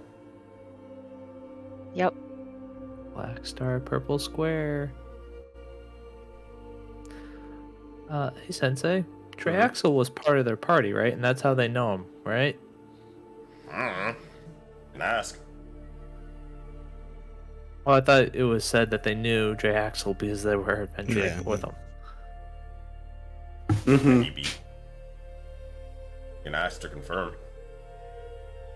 Sure. Fire's gonna make the wrong decision. And go. Did Triaxle travel with you guys? Yeah. Bastard did. A couple of other ones. And just out of curiosity, did Triaxle ever go to the World Tree? Wasn't really our mission to. Didn't see a need. Okay. Cool, Uh, cool. Once they sort of perished, I mean, Hannibal kind of went off on his own. 40 Cal sort of went and did their own thing in the Expanse. And I don't even know what happened to... I don't even know what happened to them.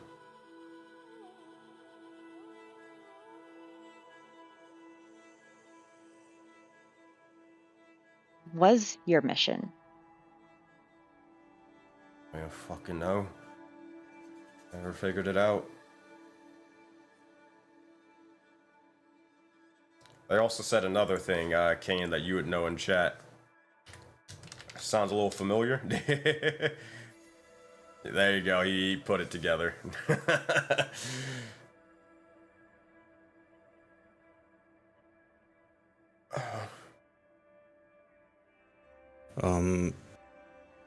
Eygon, do you happen to have a Mark II? Oh, no. I've never had a mark. Okay. Is this the first time I'm hearing about the marks? Like, that someone now has a mark? Yep. Who has a mark now? Oil will sort of raise her hands. Oh yeah, you've never had that. Everyone keeps saying that. I've always had the mark. Yeah, but Gross. I even, because we we showed up, you took us in, you helped us out, and we traveled together for quite a while, and I don't remember seeing it, and I thought maybe I could have missed it. But I distinctly remember when you met Roland, you shook his hand, and he had a mark. And the last time that he shook a hand with somebody with a mark, it switched, and it was... No. Oya's gonna make her highest saving throw. Oh my god, please don't let me kill Oya! We are getting lore! Please don't let me kill my only bear friend left, please! That's a fail. That's a fail. Alright. No! I think I have inspiration from last session. Can Oya use that? Can I give it to Oya? Yeah, not unless it's a DM's inspiration. Or if it's something else. But Oya will fail her saving throw with a 10. Or her highest saving throw with a 10. She will take 4d8 plus 5 astral damage. That's going to be a total of 24. Ouch. Wait, And as what this just happened? Sorry. Okay, I'm gonna bring you to speed. So, as Graz was kind of explaining the whole sort of things, like, no, I remember you met, or you did not have a mark. You shook hands with Roland and all this other stuff, and she kind of just started explaining the past from Graz's perspective. And as that happened, Oyaminartok was like, no, and then they're making their highest saving throw right now and are about to take astral damage. But they failed with a 10. Okay. Alright. And okay. Then there's nothing I can do about that. I mean, you can, you do have that nat 20 portent. And that nat 1. Group vote. Do I use it? All I'm saying is it's maybe important lore. Yeah. I won't vote, but I'm just saying maybe it's important lore. I vote yes. Yeah, my vote would be yes. I'm sorry. Thank you, Fire. We love you. Madra? Fuck it, go yes. Yeah. Sorry if it's too late. Just No, block you can't. it. But yeah. I would definitely, like, as soon as I start seeing the astral, I would, like, kind of use that portent magic of divination to kind of, like, start to try to siphon it as it starts shimmering. So, natural boy. 20. Natural 20, you say? Oh boy, this is about to be time to throw everybody's theories and stuff for a fucking wild ride. Wouldn't it be crazy if Oya turned evil and joined Triaxle? Oh boy. Oh. Nope, we're not even thinking about it. Not gonna happen. You ready to have a fun old time?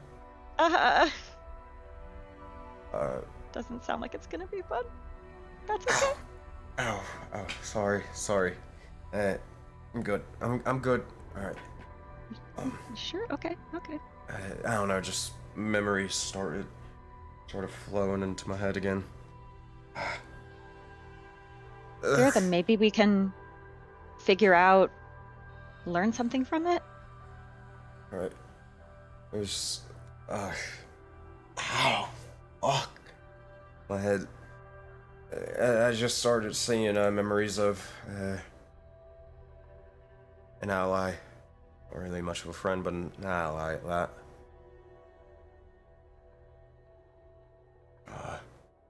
They were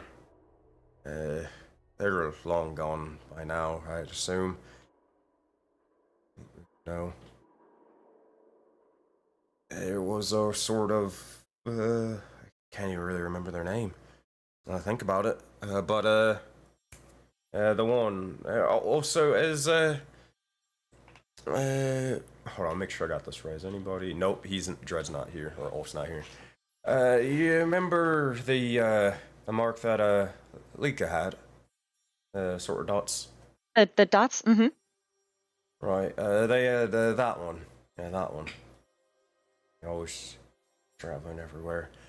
They were the kind of hooded astral, with this strange sort of gun, firearm or some sorts, having like multiple arms or some shit. It's very, very weird, sort of like a zealot, if you would.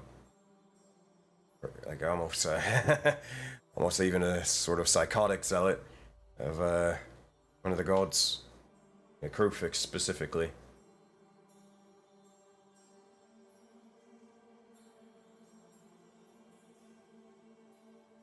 Yahato. Yes? Highest saving throw, buddy. Oh god. Anth, you would not know this. Pyre, you would not know this. And Graz, you would also not know this. 18, that's a fail. You got any inspo? Nope. You can use my inspiration from last session. Go for it. Sure? Yeah. Please. Please. No, it's worse. Ugh. Doesn't work like advantage. No. Fuck. Yahato, as you begin to do so, you begin to start having memories start pouring into your head. Start thinking, gun, astral, hooded, arms, hooded, astral words begin to start pouring through your mind, pouring through your head for a moment. You hear a gunshot, explosions, echoes, or echoing across the entire lands amongst the snow for a moment.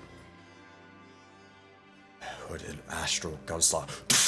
Another shot emanates, and another explosion. A second, a third, a fourth. Or silence begins to fall. You look over, and you see yourself for a brief moment. You see a hooded individual. You travel throughout the likes of the snow. Are you alone? Are you with someone? No, you're alone. You're alone. Yeah, you're alone. A fifth and final shot. Piercing into your hearts. Piercing into your mind. As you see as an astral ice begins to slowly form over you. Starting from your chest. Then slowly coursing over towards your arm. And slowly towards your leg until you're entirely encased in an astral light. You feel cold, Yahato. So very cold. So cold. It hurts. It hurts so much. You will feel as if you're somewhere almost freezing to death. Yahato, you take a total of 23 points of astral damage. Ouch! As you see as starting from your chest, similar to the vision, you see as it begins to slowly start freezing over and freezes over towards your hand and over the palm of the mark specifically.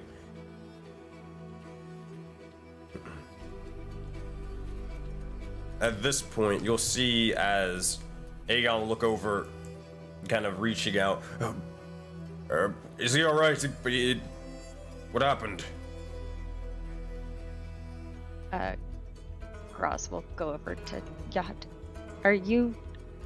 She like won't touch him yet. She'll hold up her hands. Like, are you okay? You see as he's shaking, like.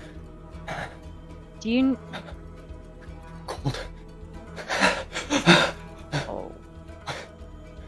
Graz will like reach out and just like wrap herself around him and like try to like rub his back. Still freezing cold. It's similar, his arm is almost in a similar nature to the likes of Vitalia's right now. I mean, it's anything super crazy. It's anytime anybody gets corrupted, it's kind of like that. Hey, Pi, we could probably use your help over here. It looks like they're having a bit of a moment. Look, they're hugging.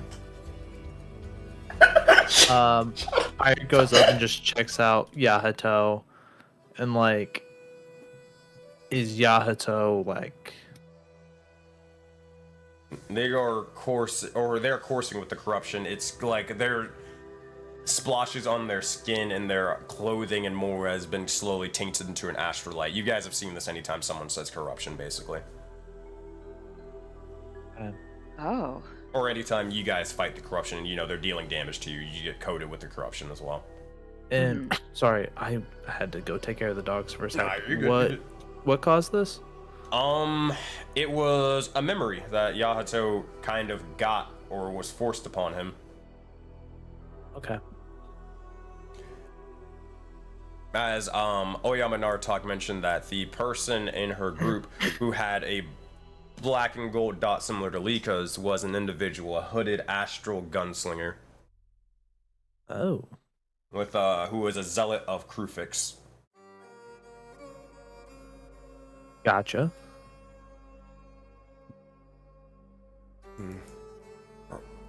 Gotcha. Okay. Go ahead. Do we want to try to heal? Do we? I don't. I think he'll recover. I don't. Yeah, we why maybe you could try the what you did for me in the arena. Maybe we could see if that works. Sure. Out of game knowledge, Sensei, are we gonna like fight? Huh? Are we gonna basically fight this episode to get into hell? No. Okay. Okay. Well, and just resource management from outside the game. Yeah. So Pyre would go. Oh yes. God, I guess I forget about this sometime. And he's gonna try to use his mark on Yato to heal him. You try to use your mark. It is not working right now. You've already expended it. You've already expended it. Oh. But it's a new day. Who said you could do it every day? That face. Okay. You see as when Pyre touches Yahato, he'll go like, don't touch me. Get your hands off me. Okay.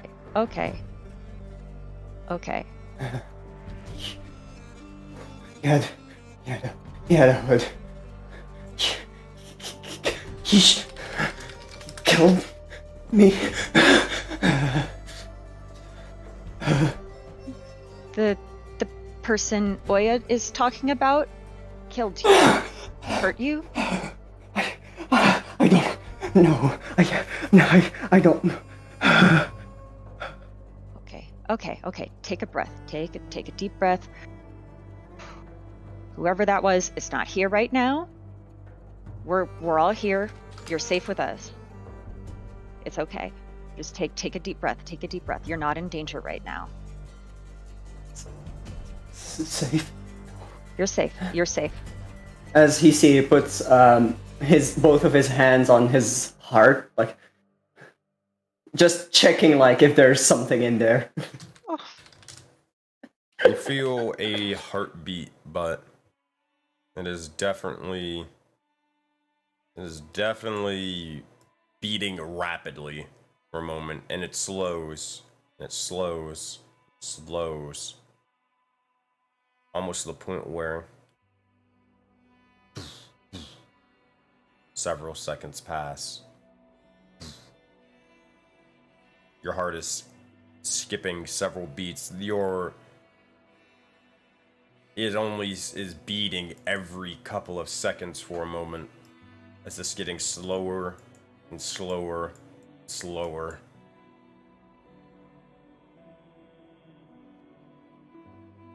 Everyone make a perception check.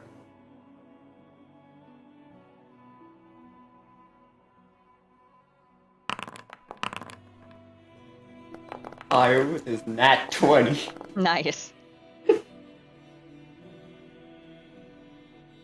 As this is happening, for you, Pyre, as you witness this, you hear a voice enter your head. As you hear this. One moment.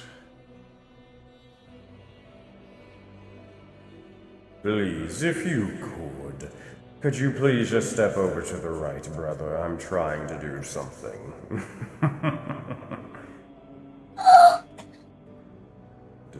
Don't stand in Father Krufix's way now.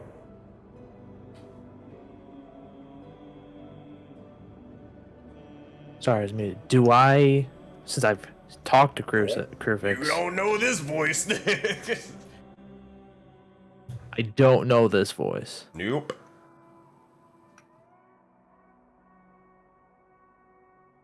In my head, in this moment, can I try to talk to Krufix to be like, should I like being like, as someone that follows you at this point, am I standing in your way? Are you trying to commune with them? Yeah, basically like Okay. in What- this moment of like like being like, Crewfix, if this is your will, I'll do it. Make a persuasion check. This is considering a faith check, because you're trying to commune with them. Normal roll. Mm-hmm. Your Rip. connection with them is way too small in this area. You need to go to a place of higher connection with them, like you did last time. Yeah, I move. As you begin to do so, you move off to the side for a brief moment. So your heart begins to slow and slow and slow even further. Several seconds. A dozen seconds. 15 before it beats again. But with each beat, it gets slower and slower and slower. You see Yato is breathing. They're slowly calming down before they sort of drop down to sort of one knee for a moment, heaving for a second, trying to catch their breath. Your vision begins to start spinning for a moment in time. You look over and something's wrong with Yahato. With your perception checks from earlier, and for you to look up towards the sky as this is all happening, noticing that the area around you is kind of getting a little bit darker than before, you'd see as up above, something is beginning to cover over the sun. Look over as it's a massive sort of spherical object.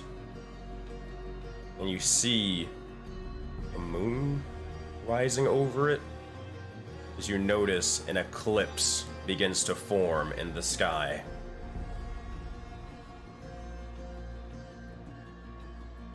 You notice as this is sort of happening, everything is getting dark, but everybody else is focused on Yahato's form specifically in this moment, but you're looking over Assuming towards that- the eclipse, and it sort of draws you to it for a moment. You almost become entranced into it for a split second before you're able to pull away. It is a beautiful, beautiful sight. I'm assuming that doesn't Yahato have the moon on his hand, or what mark does Yahato have? It is like a blue swirl, so it's like a... Okay. Yeah. I thought there was like a crescent or something. Alright, just 1 second, my internet just died for the worst moment ever. Can someone tell me what happened the last 30 seconds? Basically, Anth looked up, saw the eclipse. Like, an eclipse of them, over the sun. Apparently we're watching you die? Yeah, I yeah. know. You're freaking out. I mean, for all Pyre knows, he was told that it was Crewfix's way, so like, he just kind of sitting there idle, like like Pyre doesn't look too concerned, but he's just kind of like, what's going on here? Pyre would probably activate detect magic though. Detect magic? Yeah. You see as there is heavy divination centered on the likes of Yahato, and astral magic almost centered directly onto his chest where his heart would be.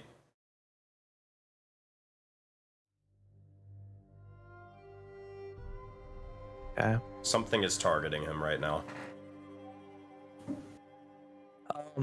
As it's getting darker, can I just light up the area around Yahato so we can see what's going on? As you do, dancing lights is casted. You see as the four globules of light begin to form over in the area surrounding Yahato, as it's almost like a miniature spotlight formed onto him. As this is said and done, Yahato, you look over and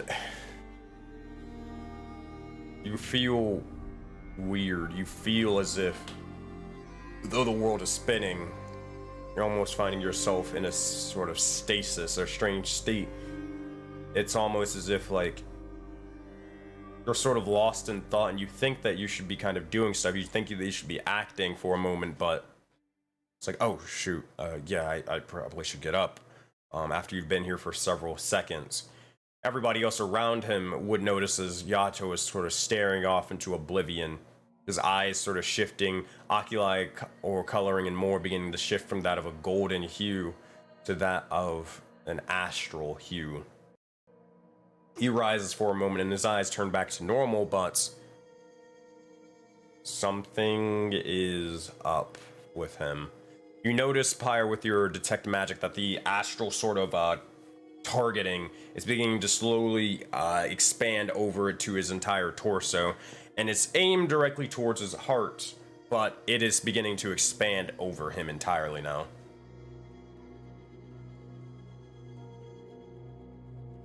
My mark doesn't work, right? Mm-mm. One time sort of thing. It's not a constant. I get to use this all the time. That'd be a little busted if it was like I can basically give a character a full reset every single time. I don't like.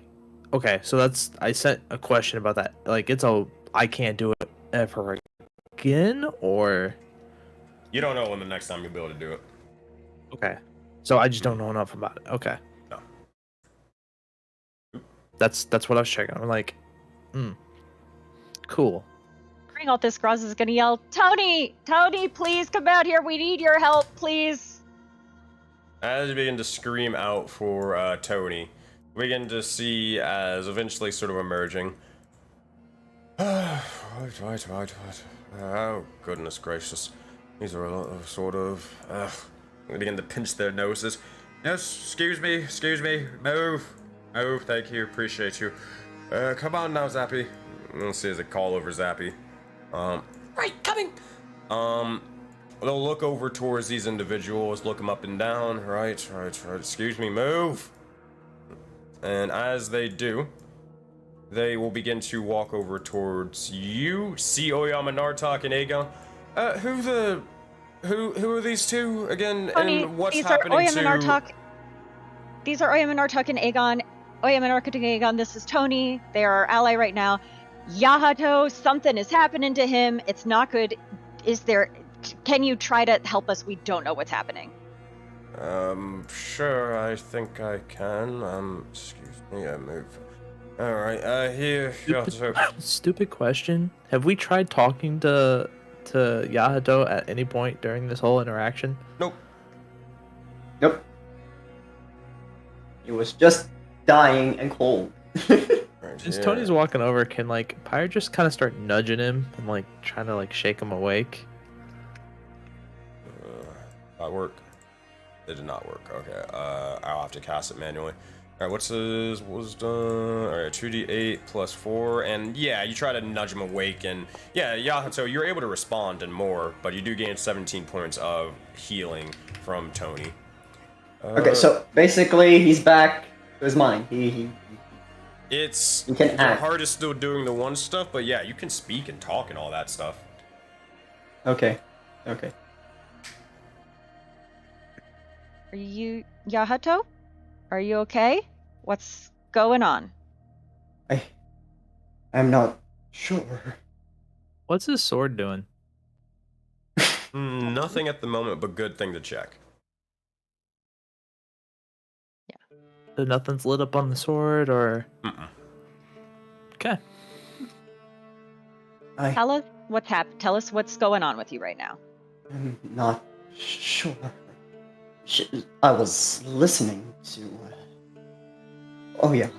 Describe her friend or whatever, and then I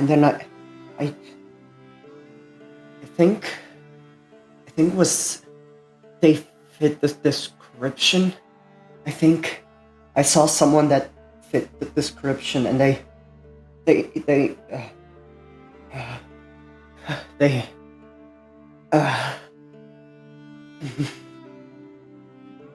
it's okay. I think I was dead. No, I'm still alive. How? I don't know. As he looks like very furious now towards Oya and like, who are they?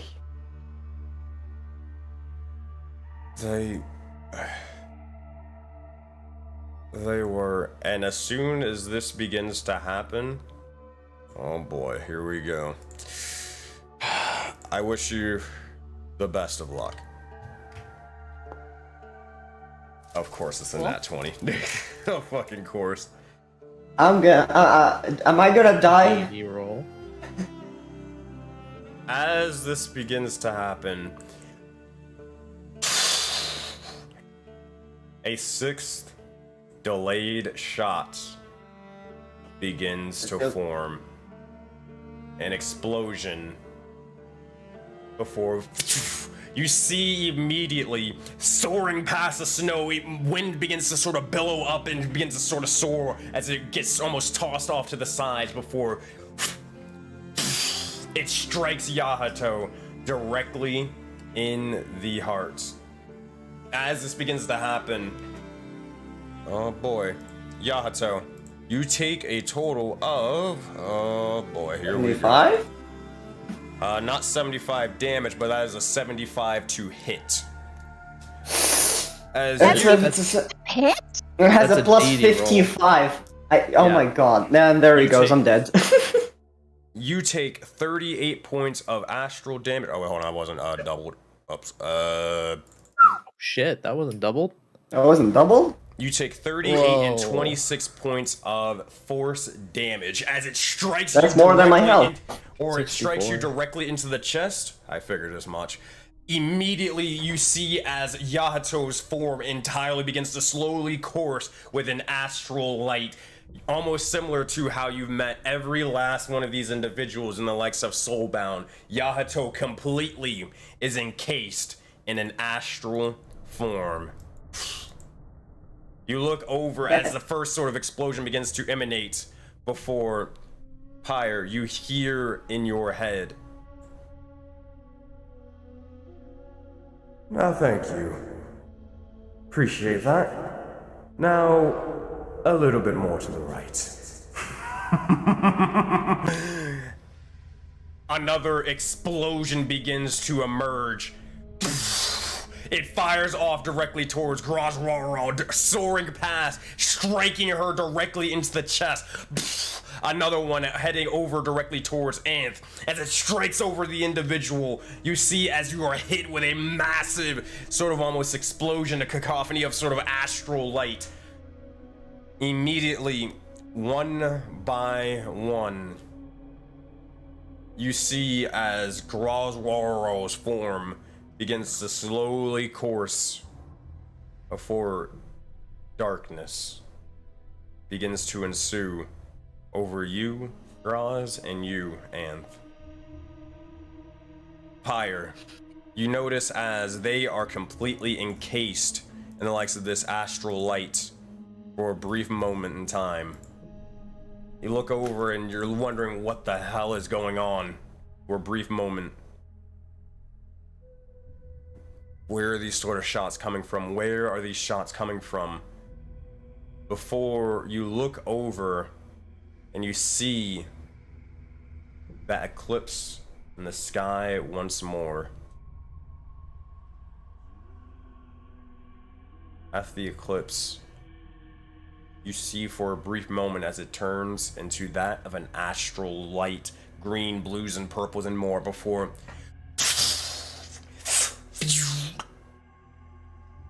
striking you directly in the chest and more.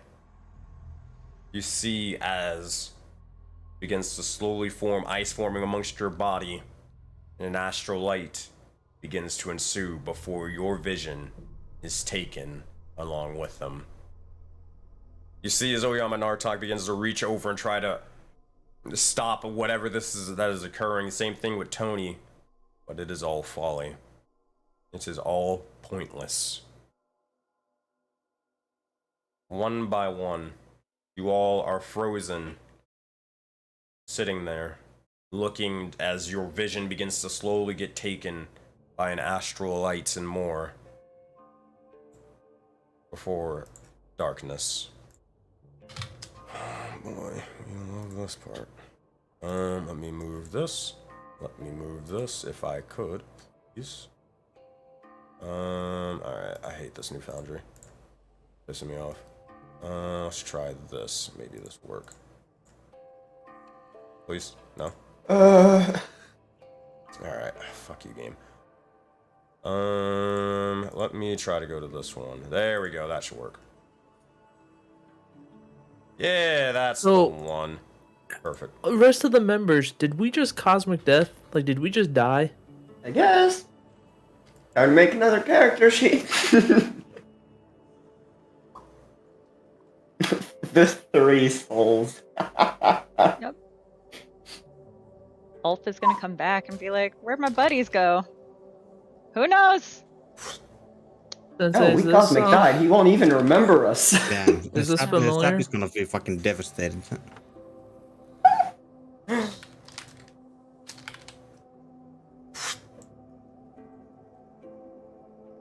And Okay.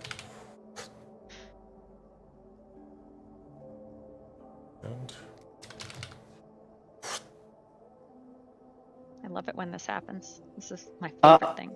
You love to see it. Hey, Sensei. I think you're muted. oh no, I'm not. Oh. I thought you were... no. Oh no! He's just drawing it out for dramatic effect. No, I thought I saw him talking, and I'm like, we're not hearing anything, so I'm like, we're missing something. You look over, and you see as you find yourselves awakening once more, one by one, left and right. You see as breaking out of these astral shackles, these astral prisons, and this astral ice, one by one, the soul or the remaining souls appear. You look around and you find yourselves in this strange sort of sea, this strange fog and mist. Down below you, you feel as if you're in this sort of strange colorless liquid that's coated in starlight for a bit. You hear almost the crashing of waves for a moment. Things feel lighter for a second. Look around and you see an endless expanse of nothingness. Nothing but the stars, nothing but the astral chaos. As this begins to occur and happen, you look to see as one by one you would look to notice as several of the several individuals begin to appear before you. For Anth, you see a horned individual off to the side, another individual made of metal and flesh, the last individual massive in size, mushroom cap. Prior to you, you'd see an individual changing and shifting forms, another one of scale, and a last final one I see. wielding the likes of their form specifically, their form is weirder than the others, but it seems to be that something is almost latching onto them, but regardless, you'd see a woman in armor with some weapon or something about them, and you're unsure. Yahato, So for there's you... Oh, go ahead. 6? Say it again? So there's 6 people appearing in front of us? 8. Did I count that right? 8, okay. Or, well, 6. Yeah, 6, you're right. Do they so around the Arena of the Gods there were pillars about the gods. Do any of these match the descriptions given by the pillars? Okay. I guess I understand what's that. Like, who are they? Yeah, so for you, you've seen these shapes and figures before. You see a taller individual with parts of their head sort of shaved taller than usual and than most. Another individual who seems to be a smaller sort of winged figure with horns. And a final individual clad in armor, missing a leg, but still continuing to travel on. And the final one, you'd see as a bird-like figure begins to form. Older, frail, fragile man in a wizard hat. And finally, the likes of a turtle with a devilish horns and a massive scythe at their side. You see as all of these individuals begin to form in front or form before you, form at your beckoning call. You look over, and some seem willing to aid you. Even some seem willing, even though you do not witness them at this moment in time. You look over before, slowly but surely, an individual begins to arrive and look towards you all. A keeper cast specifically. You'll notice as they look over and looking over towards the souls and more. Well, it seems to be rather unfortunate. Seems to be that the Eclipse is making their moves now. Golly. Annoying, but it is what it is. Soulbound, if you could. As they try to gather your attention. Yes. Yeah? I have good news and I have bad news.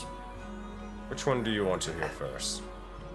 Start with the Always the bad, bad right? ones. Yeah. End on a good note. The Eclipse. Though none of the Soulbound know their name, I must refrain from using it. But one of the Eclipse, the astral gunslinger, if you will, they have taken aim and they have killed you all. The good news is, however, you're not actually dead, and you're definitely aren't cosmic dead by any means. Right. This is them enacting their will and power, of course, as they typically do. The, I guess, other good news would be, well, good or bad news, depending on how you look at it, is I can restore your bodies and more back to where you were. As if this never were, but the issue is you would need to use a sort of, how you say, a realm between realms to be able to gather your souls back for the time being. A way or means to be able to, how you say, bring life back to your sort of frozen dead bodies to be able to awaken once more. I can bring you to a realm that you can try to do so, and in hopes that you would be able to restore yourselves back to your former glory. Issue is, the place that only I could bring you to, or that I'm allowed to, is my realm, which I'm not doing by any means. Why not? Because your souls are still active. If your soul was still active, we'd have another Myra incident. And we can't have another Myra incident. I don't even know what she did, but I hear you. So, Out of context, what's the Myra incident? The Myra incident is basically out of game, completely out of game. The Ascent, basically, Myra saw the Keeper and she just straight up dolphin dived into the Keeper's realm before he could close the door. Oh. He like went into their kitchen or something like that. Yeah. Okay. Okay. I missed Yeah, that. we're all. No, that was in. You weren't there. That was in a completely different campaign. That wasn't even during a crossover episode. Ah, okay. That Yeah, was but in the thing is, Ascent you that mentioned it in game, so I'm like, what in the world? Okay. Yeah, but none of you guys know that. But regardless, Keeper cast will begin to say, the next best thing I could do is probably just bring you to the arena of the gods. But as I said before, that individual I mentioned, they're waiting for a challenge, for a fight, for glory. Well, they kind of say that in a rolling eyes motion. I returns to Yato.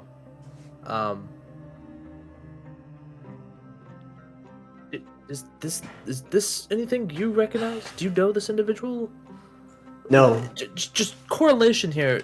This happened to you first, and then we're here. Huh. Interesting. I have no idea. I have never seen them before. I don't. Maybe I did, but I can't remember.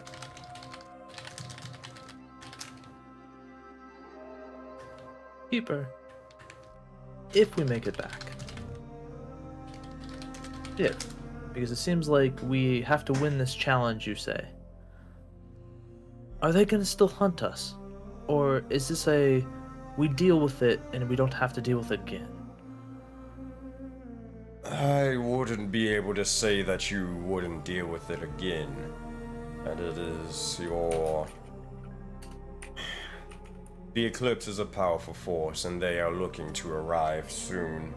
In several months now, but... Or in only a couple of months now. But... I suppose this is but... them enacting their will, testing things, and gathering information, but I cannot confirm or deny that. Regardless, you should be fine, I assume. But I can't really be. I don't know their motives. They are above me. These individuals you talk about, I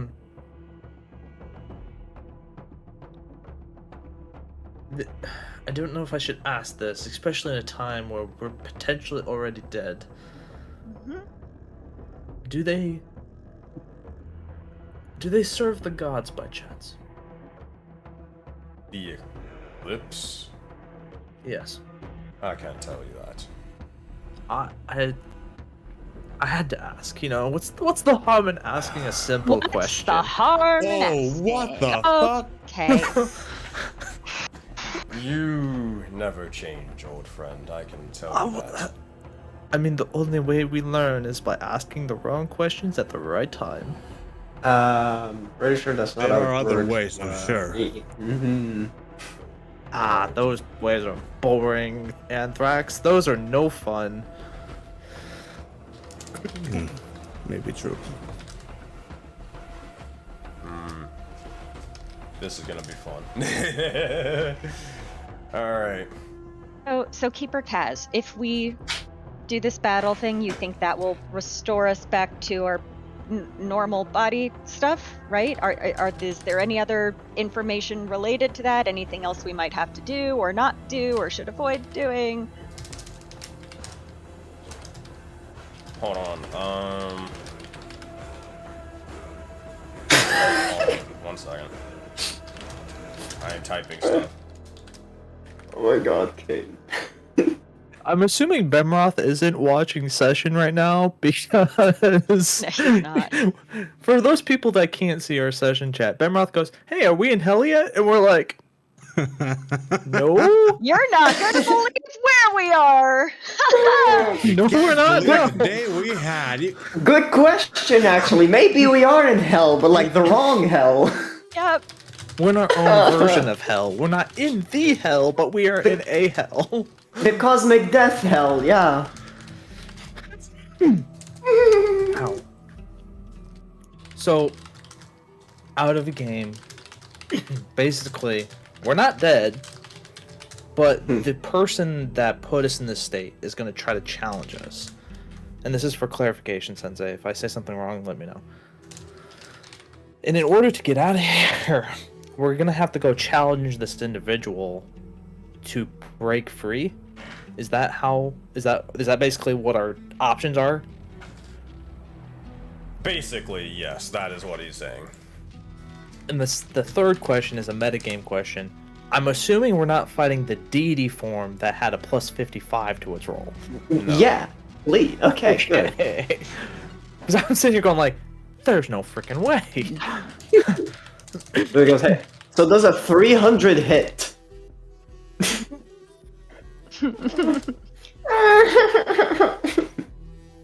Oh god. But yeah, also out of game, I am assuming the figures we saw are basically the rest of the soulbound, and every one of us saw the people that had the same marks as them.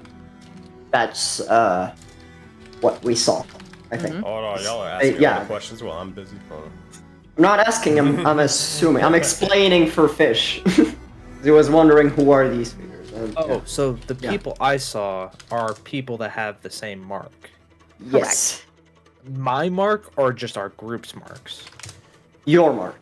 Your mark. I think every individual saw the people that had the same mark. That being said, I've Gotcha. gathered them. So, would you wish to go to the arena? I mean, do we have a choice? Of course, let's go. If, by all means, if you can figure out another way to activate your souls or become active again, then I'm all ears. But this is the only thing that I can possibly think of. Yeah, I trust your knowledge over mine. Yeah. Yep. Yeah, let's and do it. also, like, if there's anything, it's probably this, and I don't see an on button on it, so let's go. Very well. Question, Keeper. Before we go, you're saying in order to get back, we have to kind of do a demi-hop into another plane. And The then, plane of the arena of the gods, specifically. And then to the likes of, well, the plane of Voden. gotcha, so we are detached from the material plane. You What I'm are assuming is... Hold on, I always forget the material plane. You right now are in the astral sea. Right. So, our souls have been removed from the material plane, right? Yes. Interesting. So what you're saying is we have to jump to a plane other than the astral sea, between the planes. And tell me if I'm metagaming, because this is just knowledge I know of D&D. So shut it down if I go too far.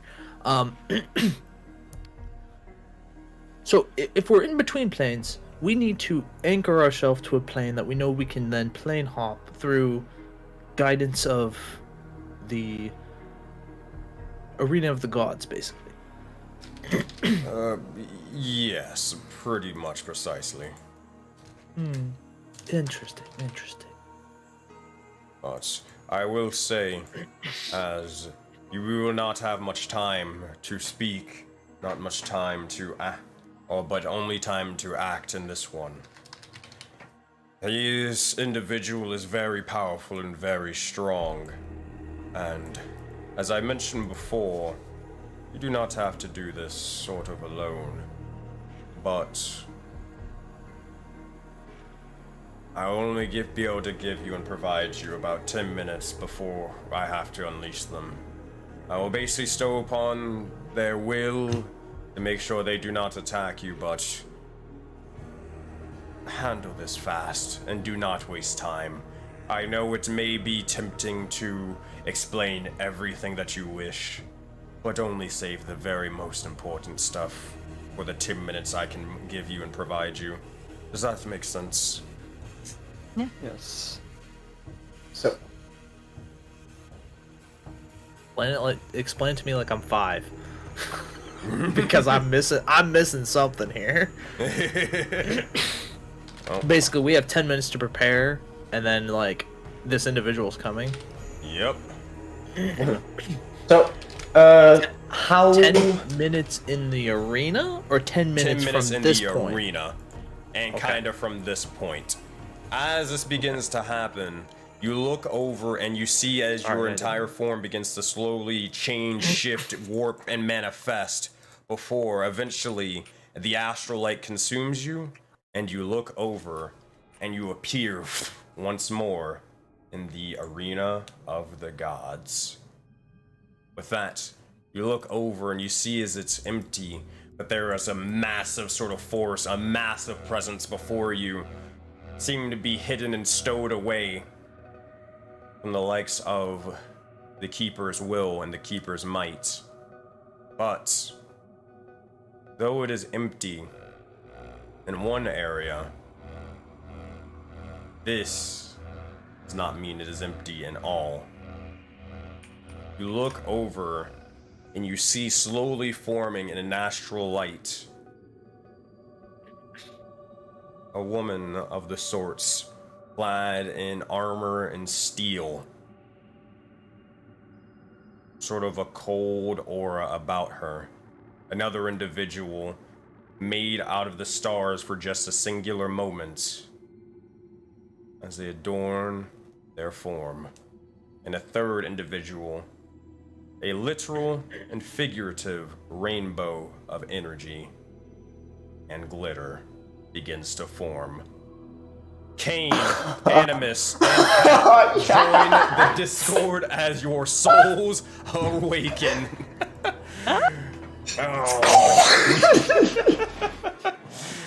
Oh boy, time for my overlay to get fucked. I've given you permissions to join the chat. Oh boy. Hello.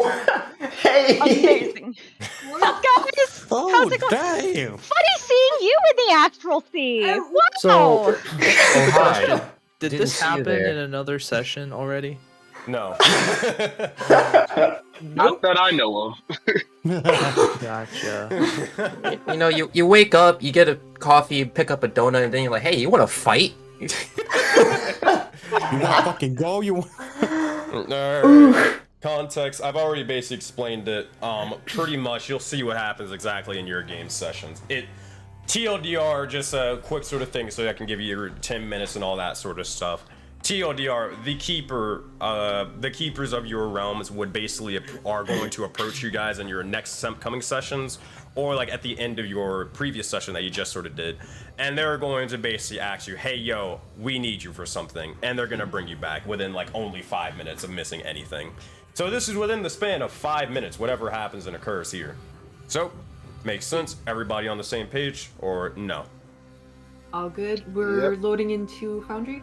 Yeah, and if you can't load into Foundry, I already talked to Kane and all that stuff. I got you. It's always real easy to sort of manage. Okie doke. I'm waiting for it to load up. All these Oh, chats I by can the read. way, You're I fine. need this information because I might have to leave like soon. How long do you expect this combat may take? Till 1:30. Eastern time. Oh, 1:30, 1:40. Plenty of time. right, right. So that's 45 minutes. Yeah. But regardless, the 10 minutes begin now. Azora, Sirius, Fabio, as you begin to emerge, you look over and you see as you materialize, and you see some of the individuals of the Seven Souls. The taiga begins to slowly form as you are ripped from your own regions, ripped and torn, and brought to the likes of this strange arena that none of you have seen before or witnessed. As this begins to occur, Azora and Sirius, you look over and you see Fabio here. You recognize them. Azora, you recognize Sirius to an extent and more, but with that, what are any of you three saying or doing? We'll start with Azora. Okay. Azora has this strange feeling come over her that she wants to just bark since some strangle ant. Seeing the red triangle on the case. Interesting. But But she'll look around and say, um, hold on, I gotta get it again. Hold on. Okay. She'll look around and she'll say, "What's Fabio's? Is that you?" Hello, Seeing that darling. she just saw her. I mean him. Fabio, it's. Oh, You darling, okay? good. It's everybody. Well, not everybody's here, but excellent, excellent. Oh, and you're still alive, looking towards Seven Souls. Excellent. So glad you survived that. Alive is a strong word. Who are you? Oh, new friend. Hello. My name is Fabio Foxlo Frederick Vin Flamel. It's a pleasure to meet you. And you are? Just kind of stunned for a second because like he looks to like Graz and the rest of the party like you know this person? Yes, we do. Yes. Hopefully. Hey, okay. I'm very, very sorry to cut this short. We have a very limited amount of time. Hi, Fabio. It's great to see you. Hi, Azura Lunista. Right? Yes, that is my Yes. name. It's great to meet you in person. And it's nice to meet you too, tall guy. My name's Grosroral. This is Pyre, and this is Yahato, and this is Hi. this is Keeper Kaz of the Taiga. A whole bunch of stuff just happened to us. We got shot? ? And now we're technically dead. And so now we're here because Keeper Kaz said Oh. that this is the only way that they can think of to help us get our souls back to our bodies. I'm assuming that Keeper Kaz, you brought them here to help us? I did not take them, but the other keepers of the realm have brought them Ah, here. okay. Individuals known as the Eclipse. I am unsure if any of you have witnessed them yet, but individuals of the Eclipse have taken out your other soul bound.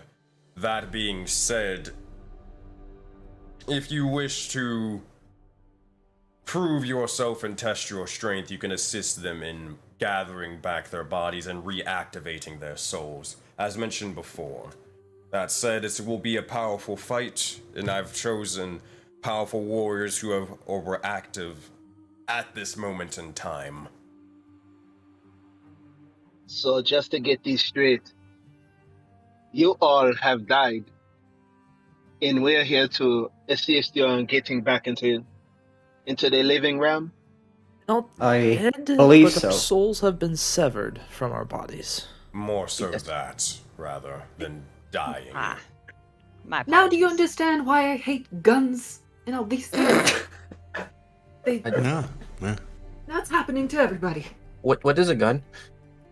It's a horrendous little contraption. I'll tell you later, darling. But of course, yes, we definitely need to help you reunite you with your bodies, of course. I will say, Azora, I can only hold this for so long, and you'll see and hear this sort of something is trying to get through. A warrior of Leonios's past. They are seeking to challenge the soulbound for the time being. You only have 7 minutes or several minutes left before this thing breaks, so do whatever you need to do in those 7 minutes, but I will leave you to that. During Sensei, this question. conversation, I threw up mage armor. Sorry, I didn't. You mean got to- it, Pyre. Easy peasy. And then we Question, go to Sensei, Yamato, out of and then we game. got, Kane. Go ahead. Do we get like, do we have a character reset in the arena, or are we just like? You are The way what we- you guys are. So the way you came in during your sessions is the way you are right now. But the good Oh, news yeah, is I know. anything that you guys use here doesn't count. So if you can go fucking wild. So if you use that 4th level spell that you were saving, you go back to your normal place with that same 4th level spell as if nothing happened. Does that count for our items as well? Yes. Okay, I got you. You guys can go. You guys can go ape shit now. Keeper, any resistances we should know about? I can't tell you that. And you'll see as they begin to slowly cloak themselves in the astral form. Azora, you're going to say something. yeah, she's gonna take a look around and she says, "Well, where is our foe? Who are we to take down to ensure your souls get back to your bodies?" and look over, and as you begin to say that, you see as an individual of massive proportions are slowly apparating themselves into existence. They seem to be huge, and they wield a massive sort of thing amongst their form. It is almost twice the size of them, as they are clad in steel and plate. Are they mechanical or pulsing with any energy? They give off a little bit of mechanical nature, but it's kind of hard to see them as they're kind of apparating, similar to how Fabio would deapparate and then reapparate. It's kind of like that right now, as they're appearing. Gotcha.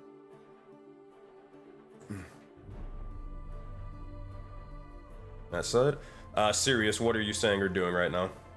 I lean over to Fabio as much as Fabio is just a glitter bomb of fun. The only thing he's anchoring to himself. He leans over.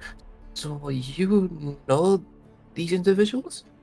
Yes, these are absolutely darling friends that I met in the coldest place that I've ever held. They're absolutely wonderful, a little bit like the kindred spirits. That they were a little violent at the beginning, but absolutely lovely folks. So, Dear friends of mine. Particularly no more important than hello, my name is Sirius. I represent the kindred spirits. We are in the expanse.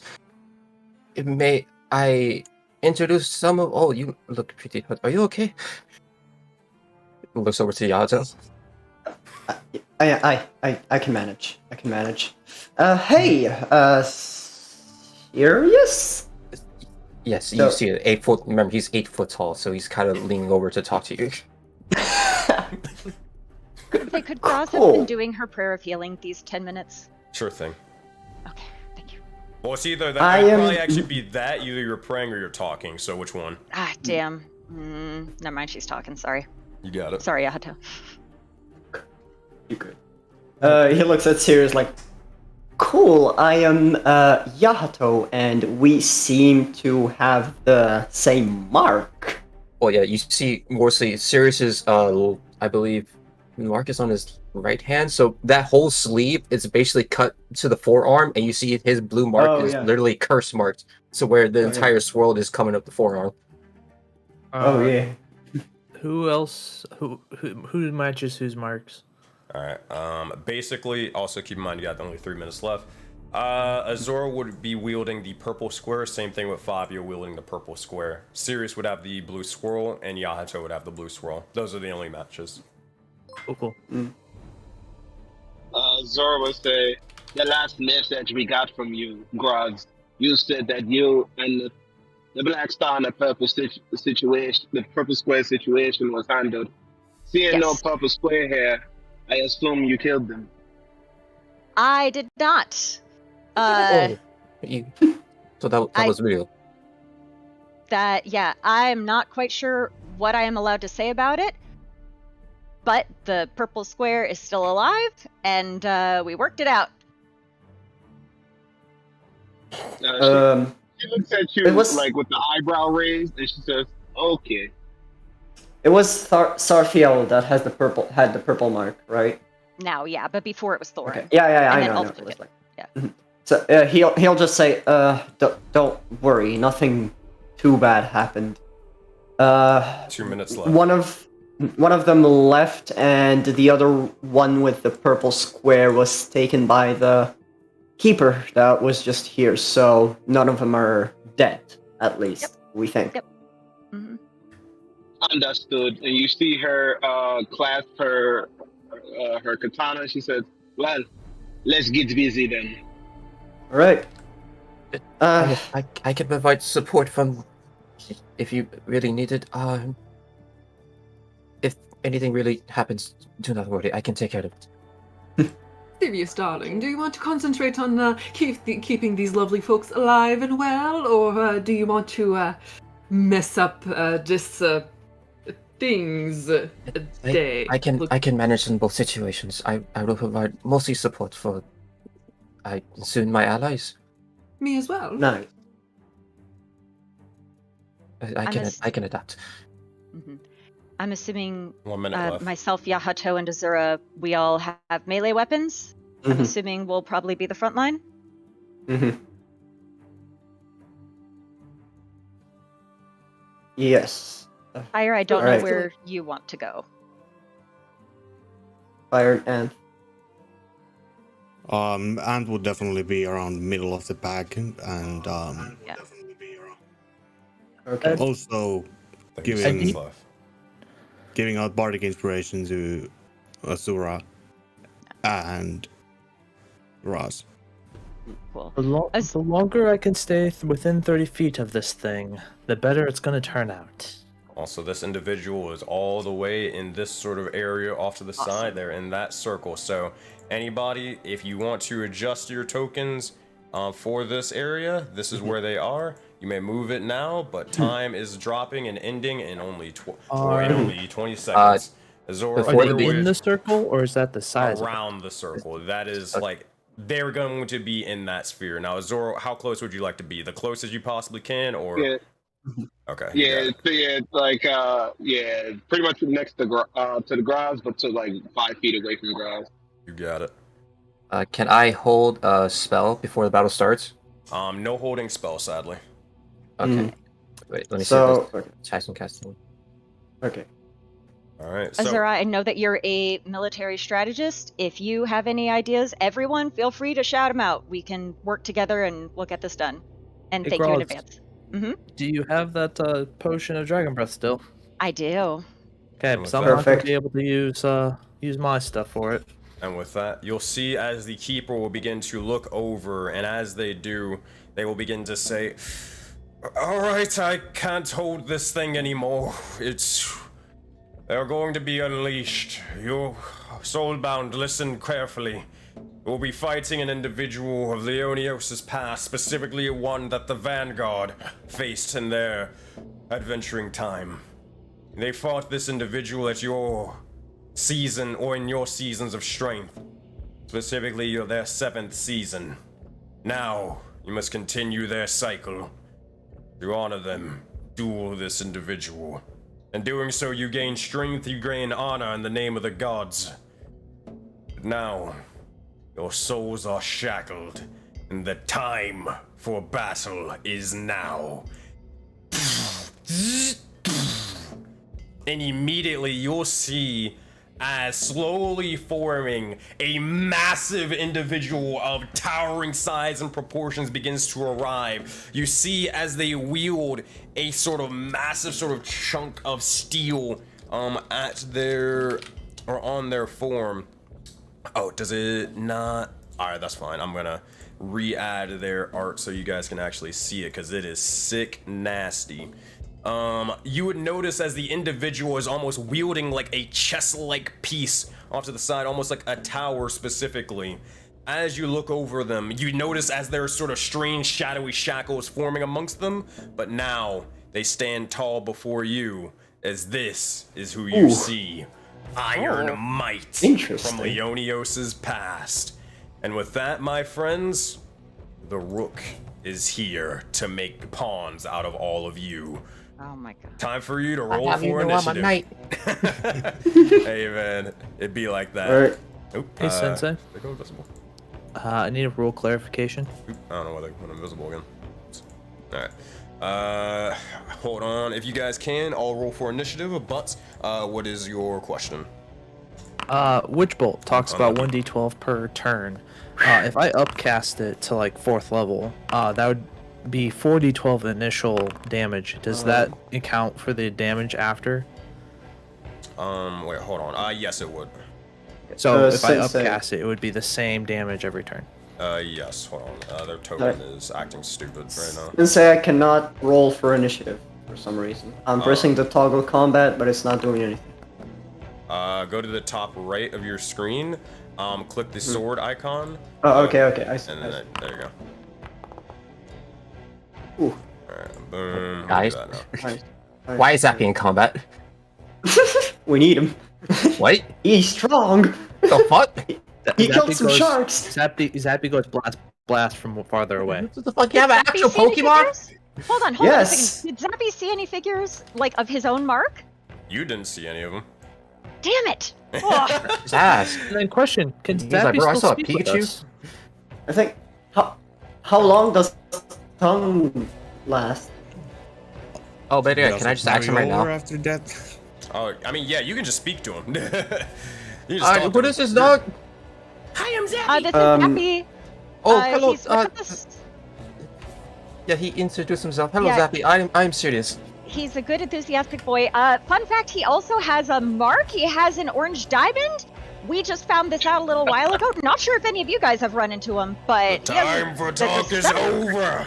Okay. Alright, and with that, I will change the music. It's time for a boss battle, my friends. Here we go. Alrighty, it's time. And just like in old Vanguard fashion, there weren't martial checks or intuition checks back then, and there ain't any now. Oh boy, here we go. Alright. Oh yeah, you get to heal. What is wait, what? Ad. What is this? Apparently they're ad. Immersion ruined. What the fuck was that? Oh god. Apparently the This is the Rook of Ads. I think you missed a character. What the fuck? I pressed P exclamation point play and I accidentally hit V and it just played that randomly. I don't even know anymore.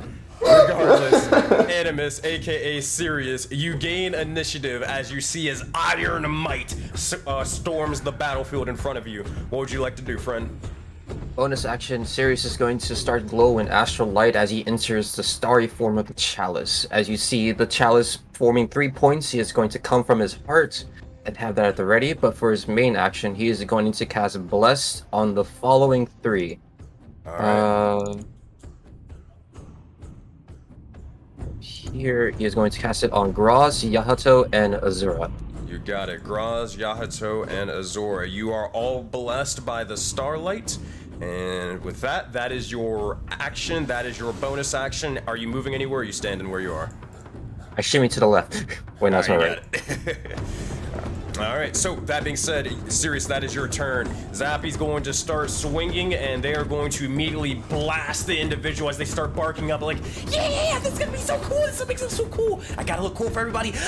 Boom, and they will explode with the lightning, and they're going to send a lightning blast towards this individual.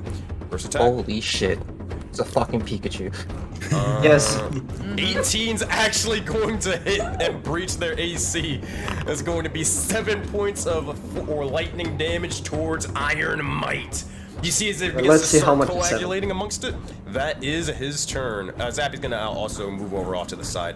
Actually, they're gonna probably stay a little bit back. But that's gonna be their turn. Next up, we have Yahato. What you got for us?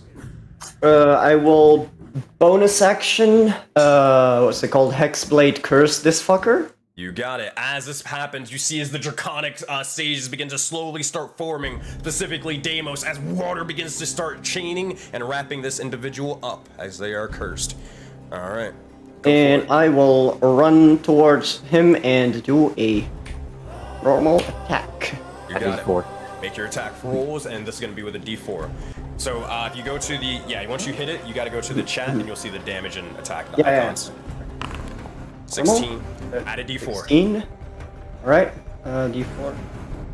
Fuck our D4s. There we go. The triangles. To a two. 18, thanks to Bless, that will save as you're able to swing forth and connect with the sword. Alright, damage. Wait. Normal? Yep. That will be 8 points of damage. Nice, nice. With the first swing, you're able to carve through them, but you do have a second strike. I will... Yeah, fuck it. I will use my remaining spell slot to do an Eldritch Smite. You got it. As you begin to do so, make an attack roll. Attack roll? Or No, not it's an like, attack roll, spell. yeah. Roll the damage thingy. So you are Yeah. casting at 7th or your 4th level, so that's gonna Fourth be... level. Oh boy, it's like 2d8, 3d8 for second, 48 for third, 5d8 for fourth. So roll 5d8 force damage for me. Ooh. Please roll high enough. That is Nice. 28. 28 points of damage. You see as you begin to strike into him, bits of the dragons begin to slowly start ripping and tearing into him. Oh, good.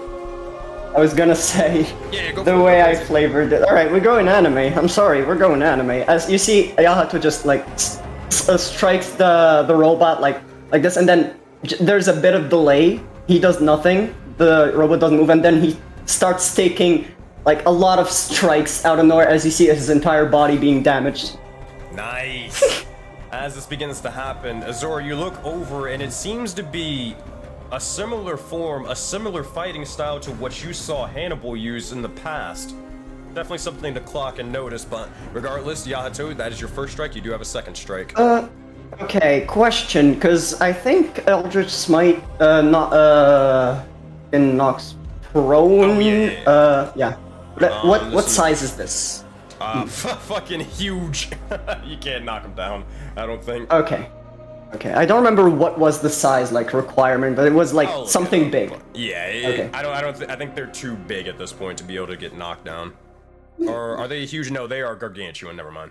They take- Okay, Gargantuan. all right, never mind then. I think it was huge or less. You could, yeah. Okay, and now we'll do there's another huge. attack strike. All right, go for it. After that, Pyre, you're up, and then Anth's next. Longsword, Bless can't save that, so you swing in. That will be a miss. As this begins to happen and occur, you'll hear the individual begin to speak, and as they do, you'll hear them say, and it's Fabio, it's almost exactly like when the Triceratops were speaking last session. You hear this. Ha ha ha, now it's my turn. Eat, sleep, die, repeat. And with that, they are going to use a legendary action. And they are going to do eat, sleep, die, repeat. As they... Wait, that's the actual name. Yep, that's the actual name. They are going to... Oh boy, here we go. We love this one. This is my favorite attack from anything. They will look over yes. towards Over you. to Fabio. He's got red eyes right now. Oh god.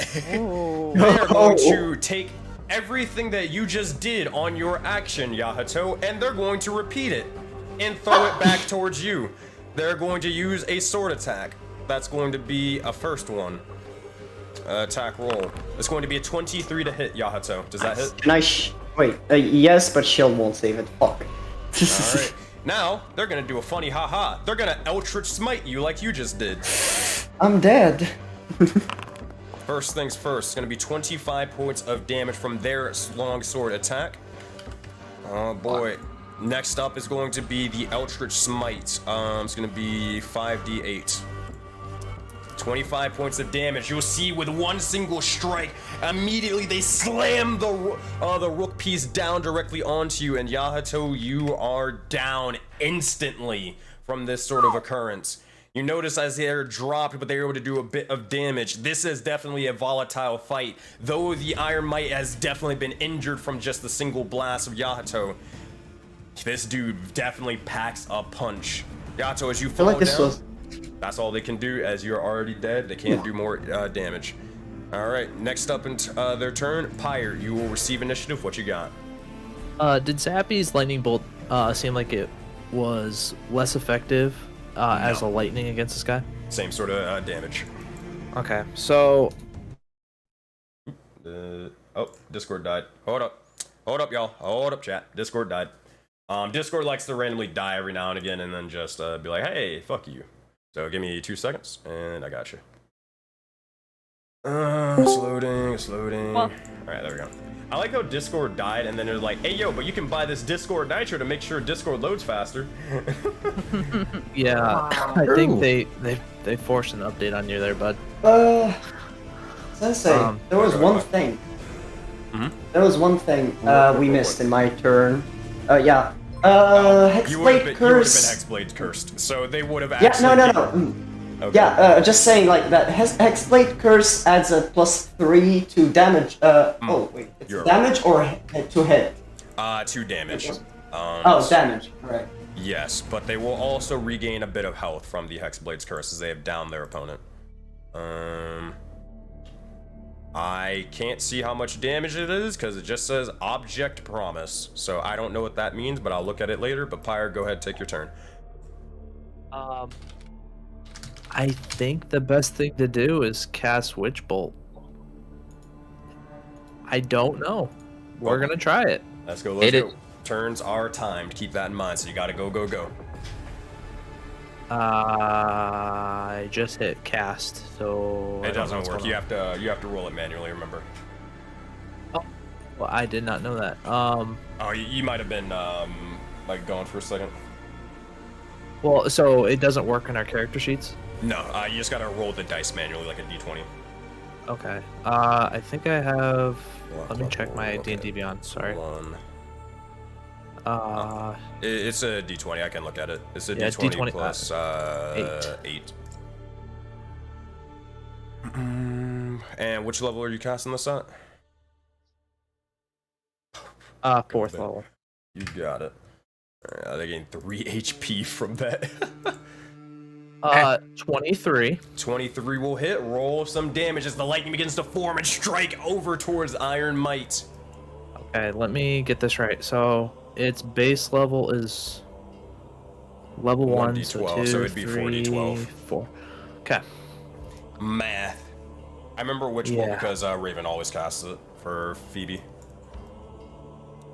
Oh my god, that's really good damage. 38 points of lightning damage as it begins to strike over into him. You have a sort of arcane grasp, an arcane claw lashed onto them. Pyre, that is your action. You do have a bonus action and movement. 20 seconds left for your turn. Bonus action and movement. Bonus action is going to break concentration. So I am just going to stay stationary, honestly. I'm just going to probably like move over this way. You got it. That is your go. We go up to Anthrax, then Azora's next, then Fabio's after that. Anth, what you got for us? I don't have much. I will ready an action to use Dissonant Whispers once every melee fighter in the group is on melee range to this fucking thing. You got it. Alright, so that is your held action. Anything for your bonus action? I don't think I have much of anything. I have no inspiration charges and I don't want to move. Yeah, that's it. Alright, that is your turn. Anth, as you begin to ready yourself, Azora Lunista, what would you like to do on your turn?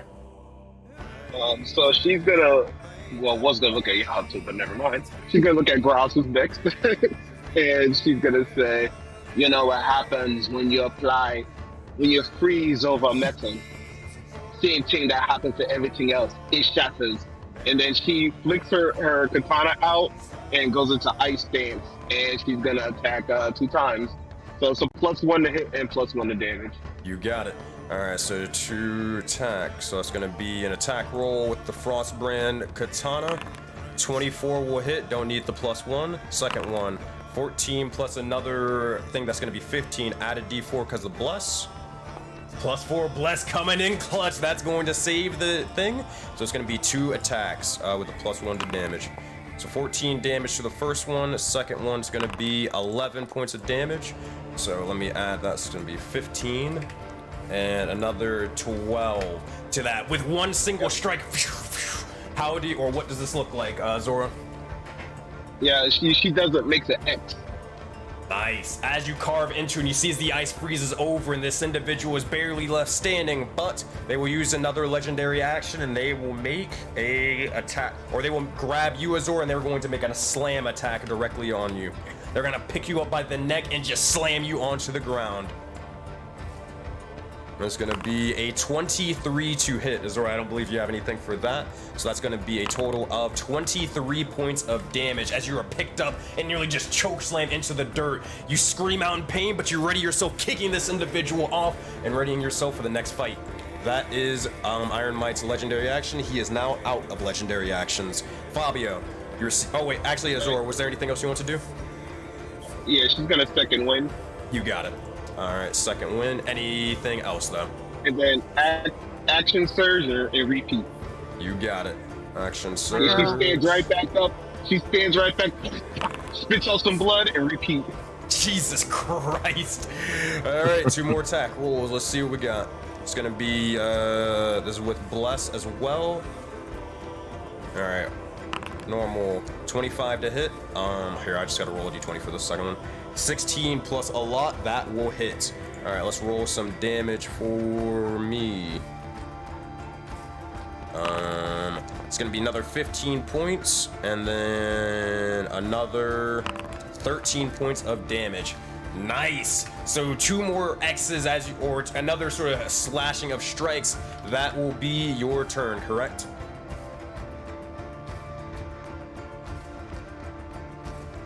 I assume so. I assume so. All right. They'll let me know if not. But Fabio, you look over and you see as Azor begins to go to town. Same thing with Yahato, but now you will receive initiative. What you got for us? So, well, Yahato is down, right? Down. They are unconscious. Yes. Okay. He'll say, "Oh dear, I should have asked Frederick to come over. It's okay, it's okay." And he's gonna start, as he did yesterday, start running. Jack Sparrow running. Ah! Jack Sparrow running around and gets behind Yahato. And he's gonna cast a. I should have got the spell book. So a 4th level. Fuck it. No, actually 3rd level. Yeah, 3rd level. 3rd level cure wounds. You got it. So that's going to be 3d8 plus 3 for you as you begin to rush over and heal them back up.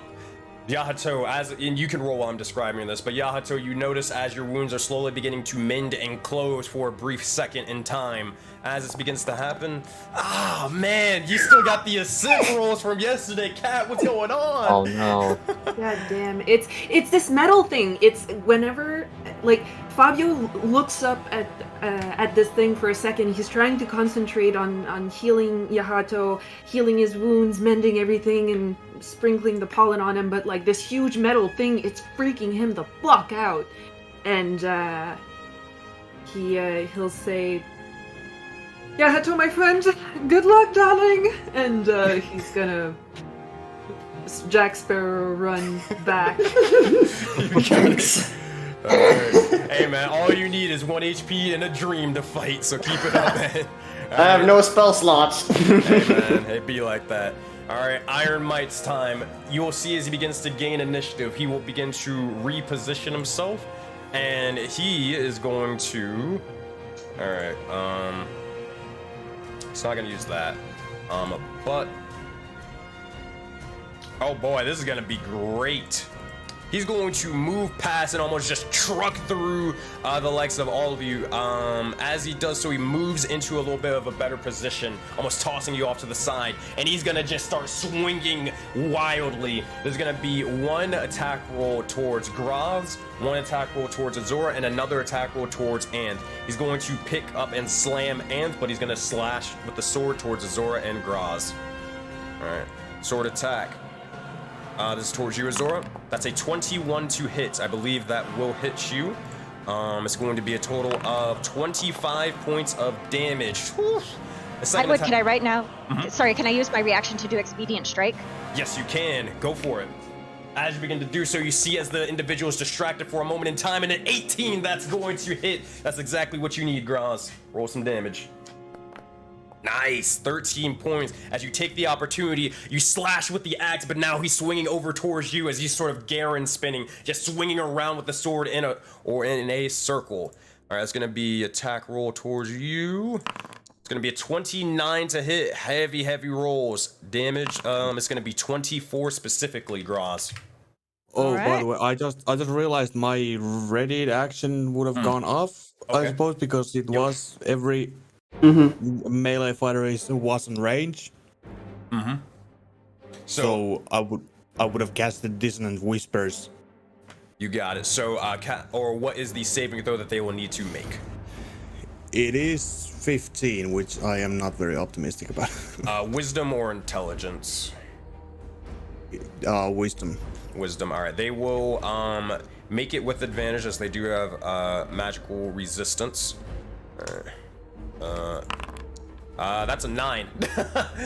Nice. Oh hell yeah! And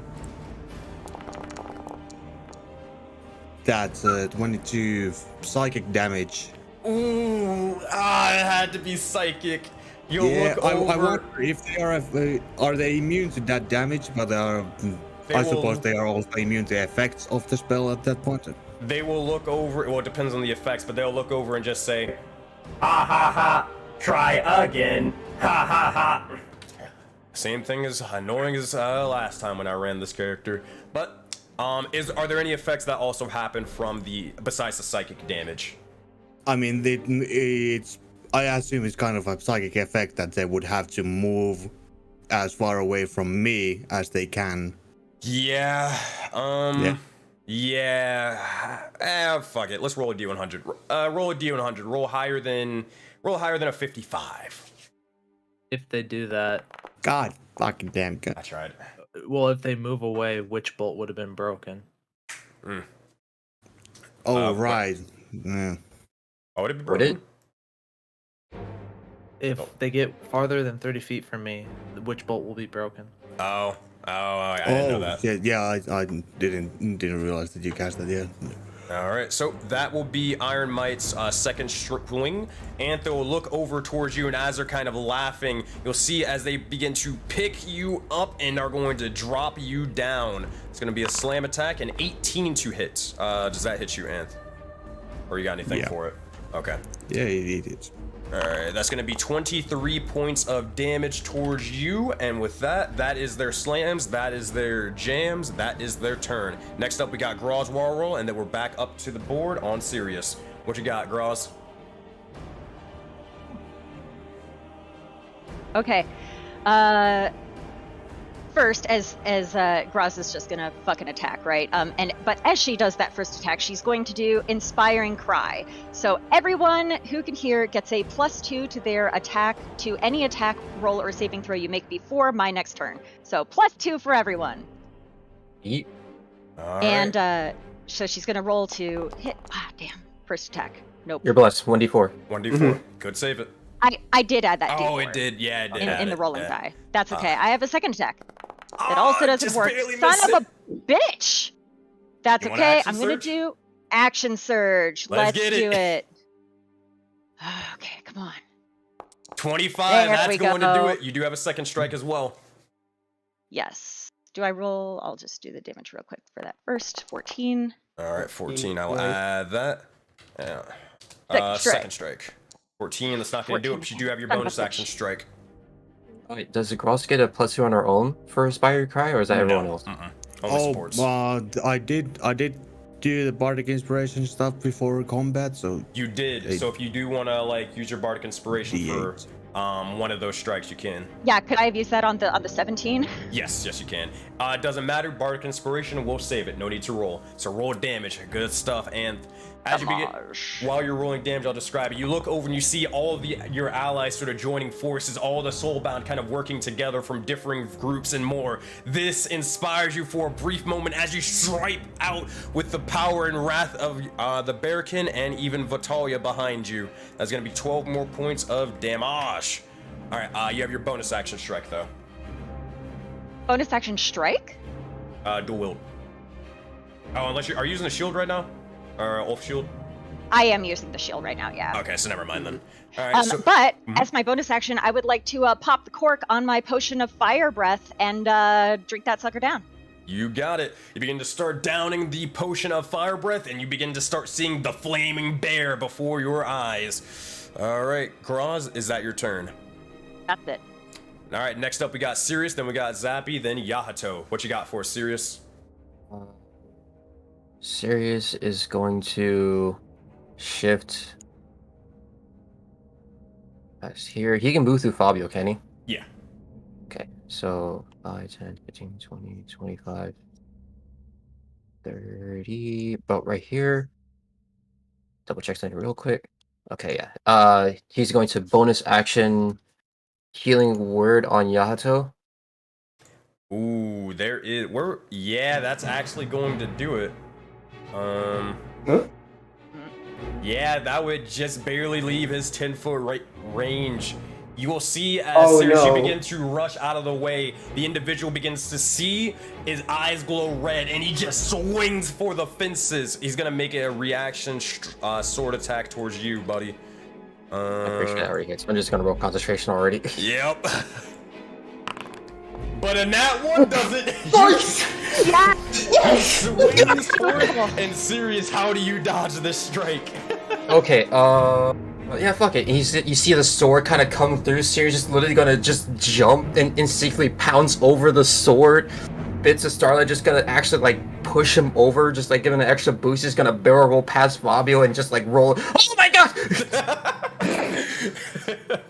Nice. All right, you have your whole turn. So what are you trying to do? So anyway, like I was saying, I'm healing. Alright, healing word on Yahato. I'm gonna cast this at... Let's do 2nd level. You got it. As this begins to happen, roll the dice. That's 2d4 plus your wisdom, which is plus 5.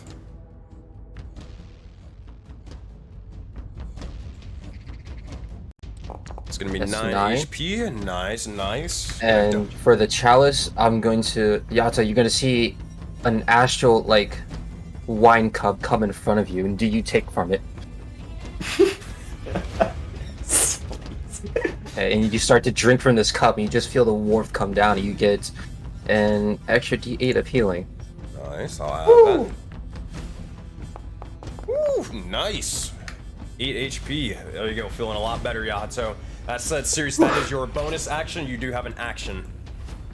Then Sirius is gonna see, you're gonna see 3 large points of like astral motes come about, and they're gonna like form like almost in the form of a bow, and he's gonna cast Guiding Bolt. You got it. Oh wait, that would be 2 spells, so you gotta do something. I gotta cast another thing. I can't. You're probably. Wait, oh damn it.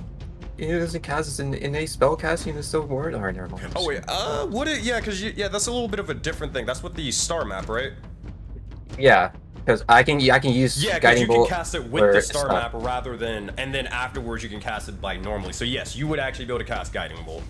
And there I go blasting!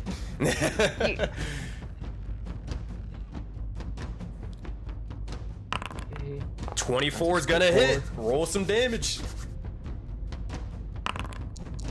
15 points of radiant damage. 15 points of radiant damage. It strikes into the Beautiful. individual as they're slowly course with the astral light guiding each and every one of the soulbound strikes. Sirius, is that your turn then? That'll be the end of my turn. Next up, all right, Zappy's going to hold their action. They figured that I should probably wait for somebody else a little bit better suited for this, and they're going to hold their action for when Yahato strikes. So Yahato, you receive initiative. What you got? Right now, just a question. Legendary actions, they're like, they can use them once per round or once per fight or something like that? Oh, actually, speaking of which, they were going to use their legendary action after Sirius. It was going to be this thing. Hey, I'm sorry! Well, no, they were going to do it regardless. Either they were going to do this after your turn or beforehand. It doesn't matter. It's not affecting you. But you'll see as they begin to slowly just rip out a chunk of their chest and begin to slowly just exude this poisonous gas in a 15-foot cone. They're going to use Elemental Discharge. And, oops, not this way. They're gonna do it this way. Alright, so this is from... Alright, that's gonna get... It would... hold on, I can just move it a little bit. There we go. There we go. Oh, yeah, I'm sorry. I hate the fucking grid, and this thing is so weird. Hey. You 15.7 missed. is not 15. It does. Alright, cool. There we go. Alright, good enough. They're going to hit Graz and Anth in this. Both of you make Constitution saving throws for me, please.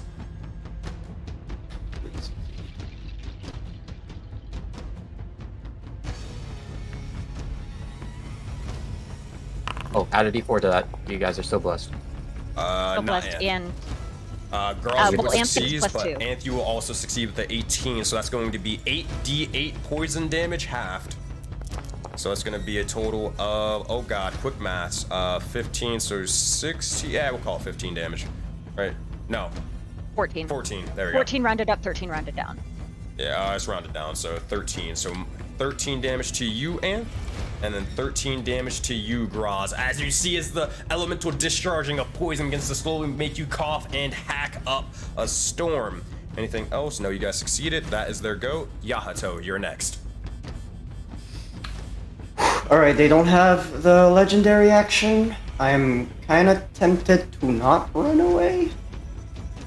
I will use, what's it called? Fucking Booming Blade. Nice, nice. Alright, that will be your action, so you won't get the second attack, so keep that in mind. Yeah, I know. Spellbook? Oh yeah, there we go. Booming Blade. You just make a normal attack roll. It doesn't actually do anything, especially with how Oh, fragile it is okay. right now. Okay. Alright, so we hit this fucker. Or please hit. Nice. Oh! Nice! That's a nat 20, baby! Alright, roll some damage and double it. Alright, some damage. How much? That's like what? 2d8 plus 5? Mm-hmm. Plus 4. No, not plus 5, plus. Wait, I don't remember. Hold on, what's your strength? I got you. So you are at. Oh, wait, your Hexblade. So 2d8, yeah.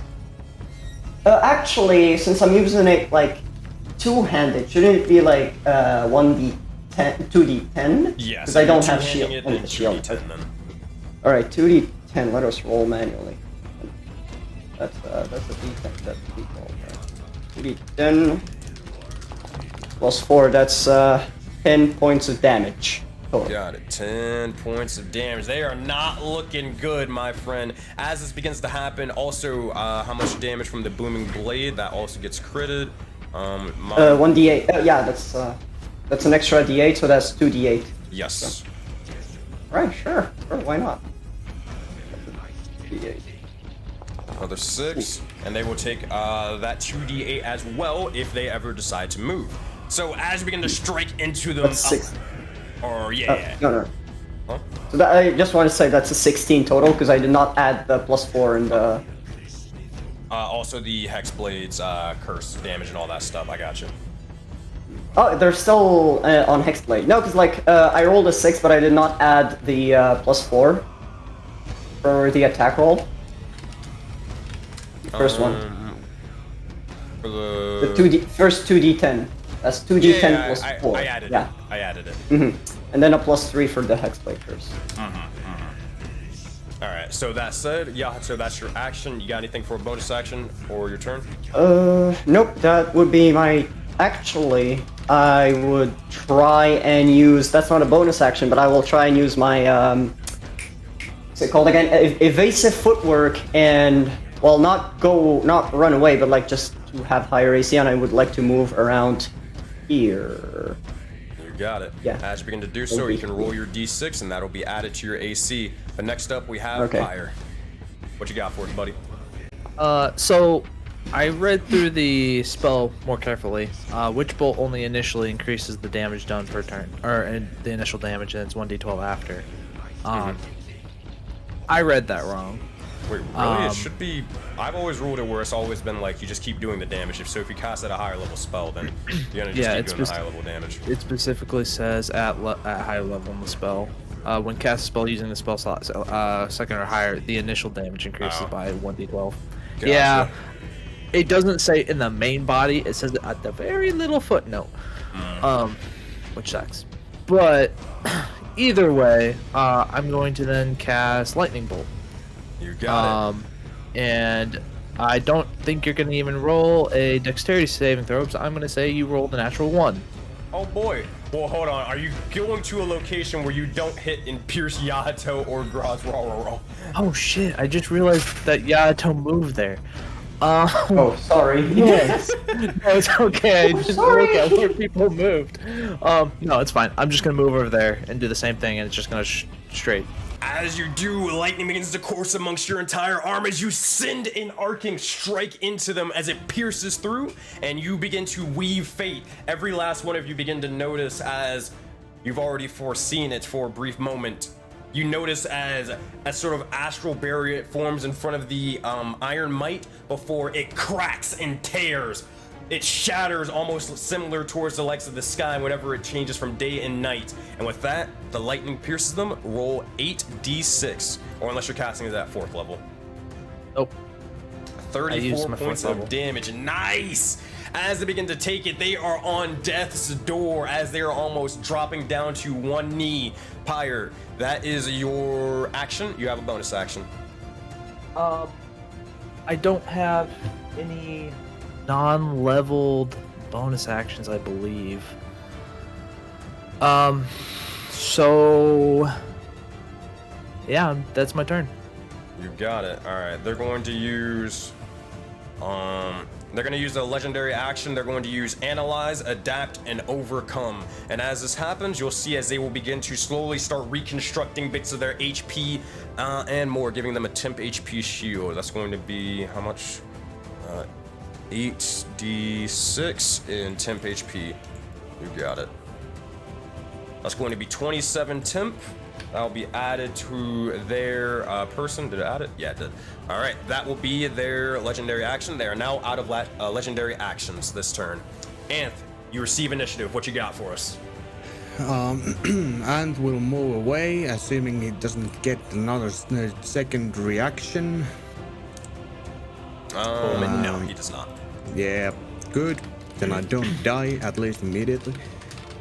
And he's going to load in one of his special bullets and just fucking use my gun. You got it. Make an attack roll for me as you go pew pew boom, and shoot him in the face. Oh shit. This is unofficial material, Anth. What are you doing? Fabio Oh, drops fuck, to I the guess. ground in fear. Oh, He has iron. As you see, what is a gun? Serious ass. And then immediately this fucker Anth just pulls out one to show a visual demonstration to both of you. And now he knows guns are bad. Yes! 19 Yeah. will hit, buddy. Nice. Hell yeah. Nice. There we go. Yeah. And I'm going to well, that's and +2 to the damage, so 8. You got it. 8 points of damage total as it fires, striking into him. You see bits and pieces of their armor slowly being completely blasted off of this individual. Anth, that said, that's your action. You do have a bonus action. I don't have anything to do with it. You got it. All right, so that is your strike. Is that your turn then? Yep, that's gonna be the zero. You got it. Anth, that's your go. Azora, what would you like to do? Yep. Where he just placed the hole, you see Aurora use her boots to teleport there and stab it right in the face. But as she does so, as she leaps up into the air, you see traces of water come off of her as she shifts into her water stance. Easy enough. As you do, the boots from Mao, the red panda artificer, begin to activate and come into play as you stab into the iron mite. There's going to be 2 attack rolls. We're going to make them now. Oh, hold on. Let me move this and move you over here. All right. Frostbrand Katana. Bam. Do you have advantage on this strike or no? Yeah, so advantage on it and +2 damage. Figured because water stance. It's going to be a 25 And also- to hit for the first one. You're Oh, go blessed. ahead. and she's blessed. So initiative Gotcha. D4. Just in case. 18. Bless will definitely make sure that hits. So that's going to be 2 bits of damage. 17 points and another one. 12 more points. And that's also +2 Yep. damage to all these strikes from Graz, right? Yeah, Yes. yeah, and then as she like hits him in the face with that one, she swings around to come sliding down his back, so she wants to wind up behind it. You got it. As this happens, Azor, you'll begin to slowly appear off to the side. As you do, that is your turn. This thing is on its last leg. And with that, Fabio, you receive initiative. What do you got for us? Okay, Fabio is really not comfortable in this situation. There's a gunshot next to him, there's this big metal thing, there's Yahato that went down, and nope, this has to be done fucking now. So with Fabio's eyes still flashing red, he's gonna take a step forward and extend his hands on the creature's legs and kind of like dig in his claws a little bit and say, "You're an abomination that should never exist. Your time here is done." And he's gonna cast Inflict Wounds at shit! 4th level. Let's go! Come on, please. Oh, that's a nasty spell. I know, right? Yeah, it's nice. You it. I use it on my cleric all the time. Oh. So that's gonna be a total of. Well, you gotta roll to hit first. You gotta roll to hit. Oh, right, that's true. Sorry. Don't get too excited. Ah. You're already dead. Why didn't it work? You gotta hit the attack thingy. Oh. Oh. 24 is gonna hit. Let's go. Now let's roll some damage, Fabio. The claws are coming out.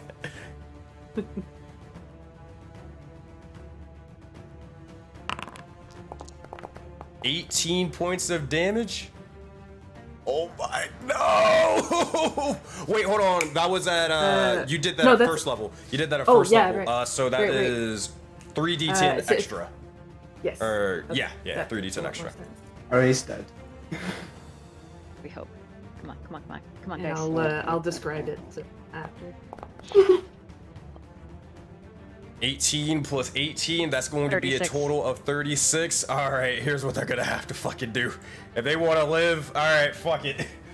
They will look over and they will begin to they will use their fucking what is it?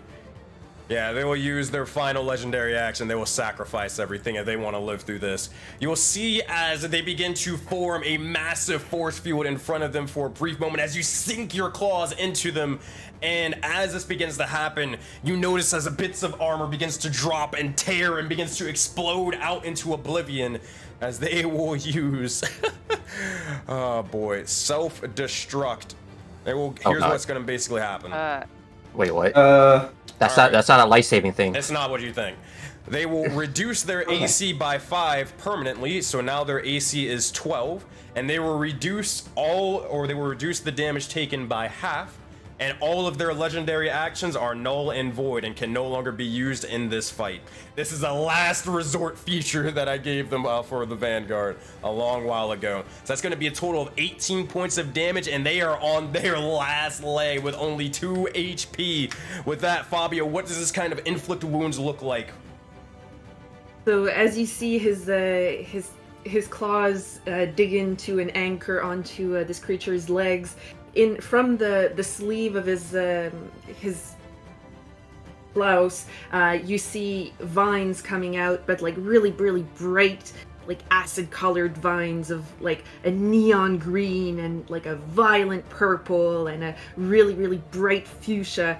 And these vines wind and start growing up and around on the creature, getting into the nooks of the armor and like kind of tearing the armor apart from the inside. And with that, you'll see as Iron Might barely stands as they have been completely dismantled by you, Fabio. Is that your turn? I guess if I move, I'm gonna get hit, so I guess I'm gonna stay there and just stare this thing down, staring my fear into the eyes. You got it. With that, you'll see as the individual begin to just roar out in anger. As he begins to do so, he'll go swinging towards every last person he possibly can. He will swing, yeah, because you are actually in his range. He's going to swing at Pyre for 1 sword attack. He's going to swing at Azora, and he's also going to swing at you, Graz.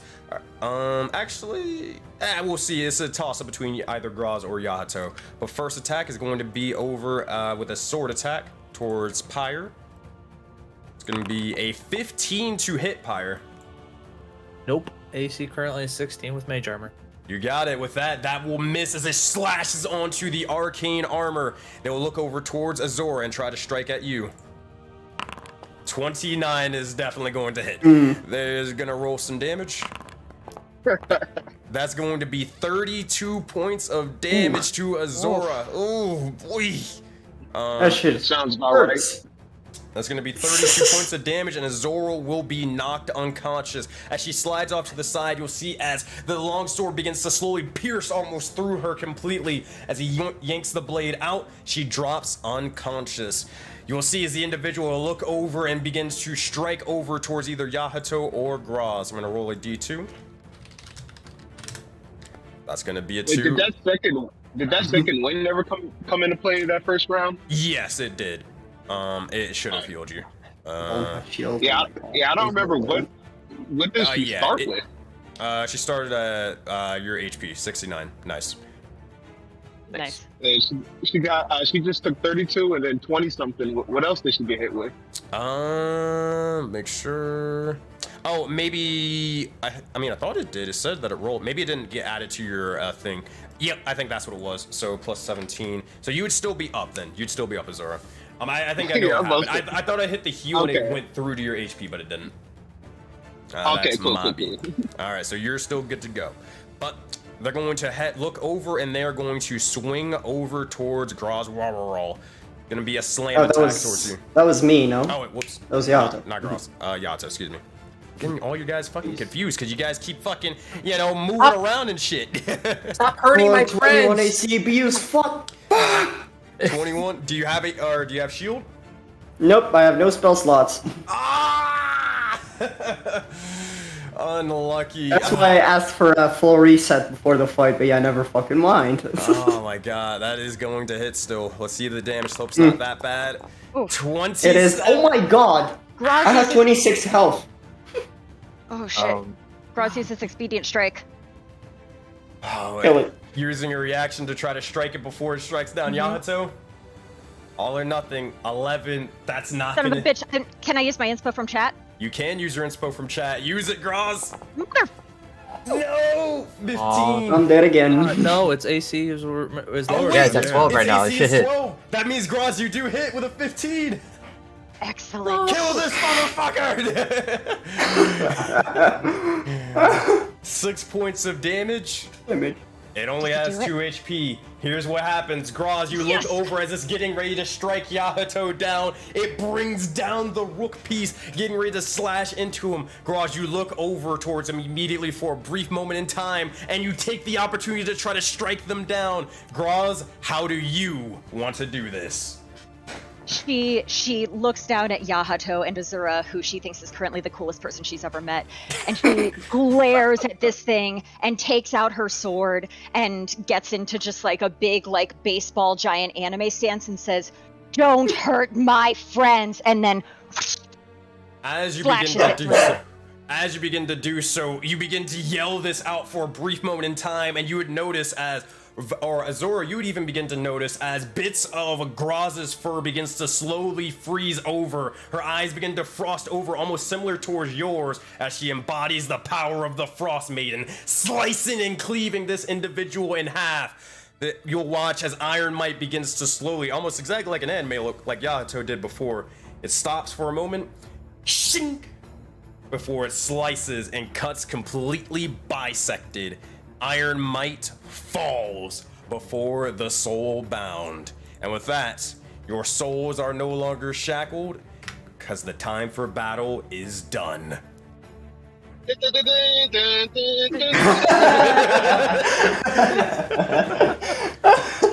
Alright guys, I got a new level up now. Now, as you guys begin to do so, I'm going to talk to you guys off stream, but one by one, you would all look to see as Azora begins to vanish. Fabio vanishes. Sirius vanishes. My friends. I wait before the final moment. Pyre, Anth, Raz, Yahato, the 7 souls, and Zappy, the 7th soul, begins to vanish. One by one, to the Azure Taiga, the Forbidden Expanse, and Jaded Dragon Valley, the respective regions of Voden. Now that, my friends, that is where we will end today's session. Special shout out to the likes of Kane, Animus, and Kat for being able to do a makeshift crossover real rapidly and real quickly just out of nowhere. Y'all didn't expect to be playing D&D today. I woke up, got a donut and coffee, and I said, "Oh fuck, I guess I'm killing." I didn't even realize there was a session this morning. Oh man. And here Well, we are. it was originally canceled, but we finagled some stuff and got it back. And now twice over, we revived the campaign. Yes. So I'm gonna quickly break down stream. You three don't go unless you really gotta get going and skedaddling. That's perfectly fine, but I will be back in just 2 seconds. Let me break this down, because I'll explain something. This is going to be very important because for you guys. All right, get back. Okay. All right. So thank everybody for anybody who was able to watch and more. You guys are fantastic. Be sure to like the video over on the YouTube side of things, and you know, make sure to subscribe to the video as it does help us out tremendously. Also make sure to follow the stream over on Twitch as we are getting close to almost 2,100 followers and more. You guys are freaking fantastic, and you guys need to keep being awesome. We're going to see if we can raid into anybody for today. I don't think so, but I'm just gonna check real quick just to make sure. Stream schedule. Saturday, nope, no one to raid into. All right, that said, thank you guys again. I'll see y'all later. Bye.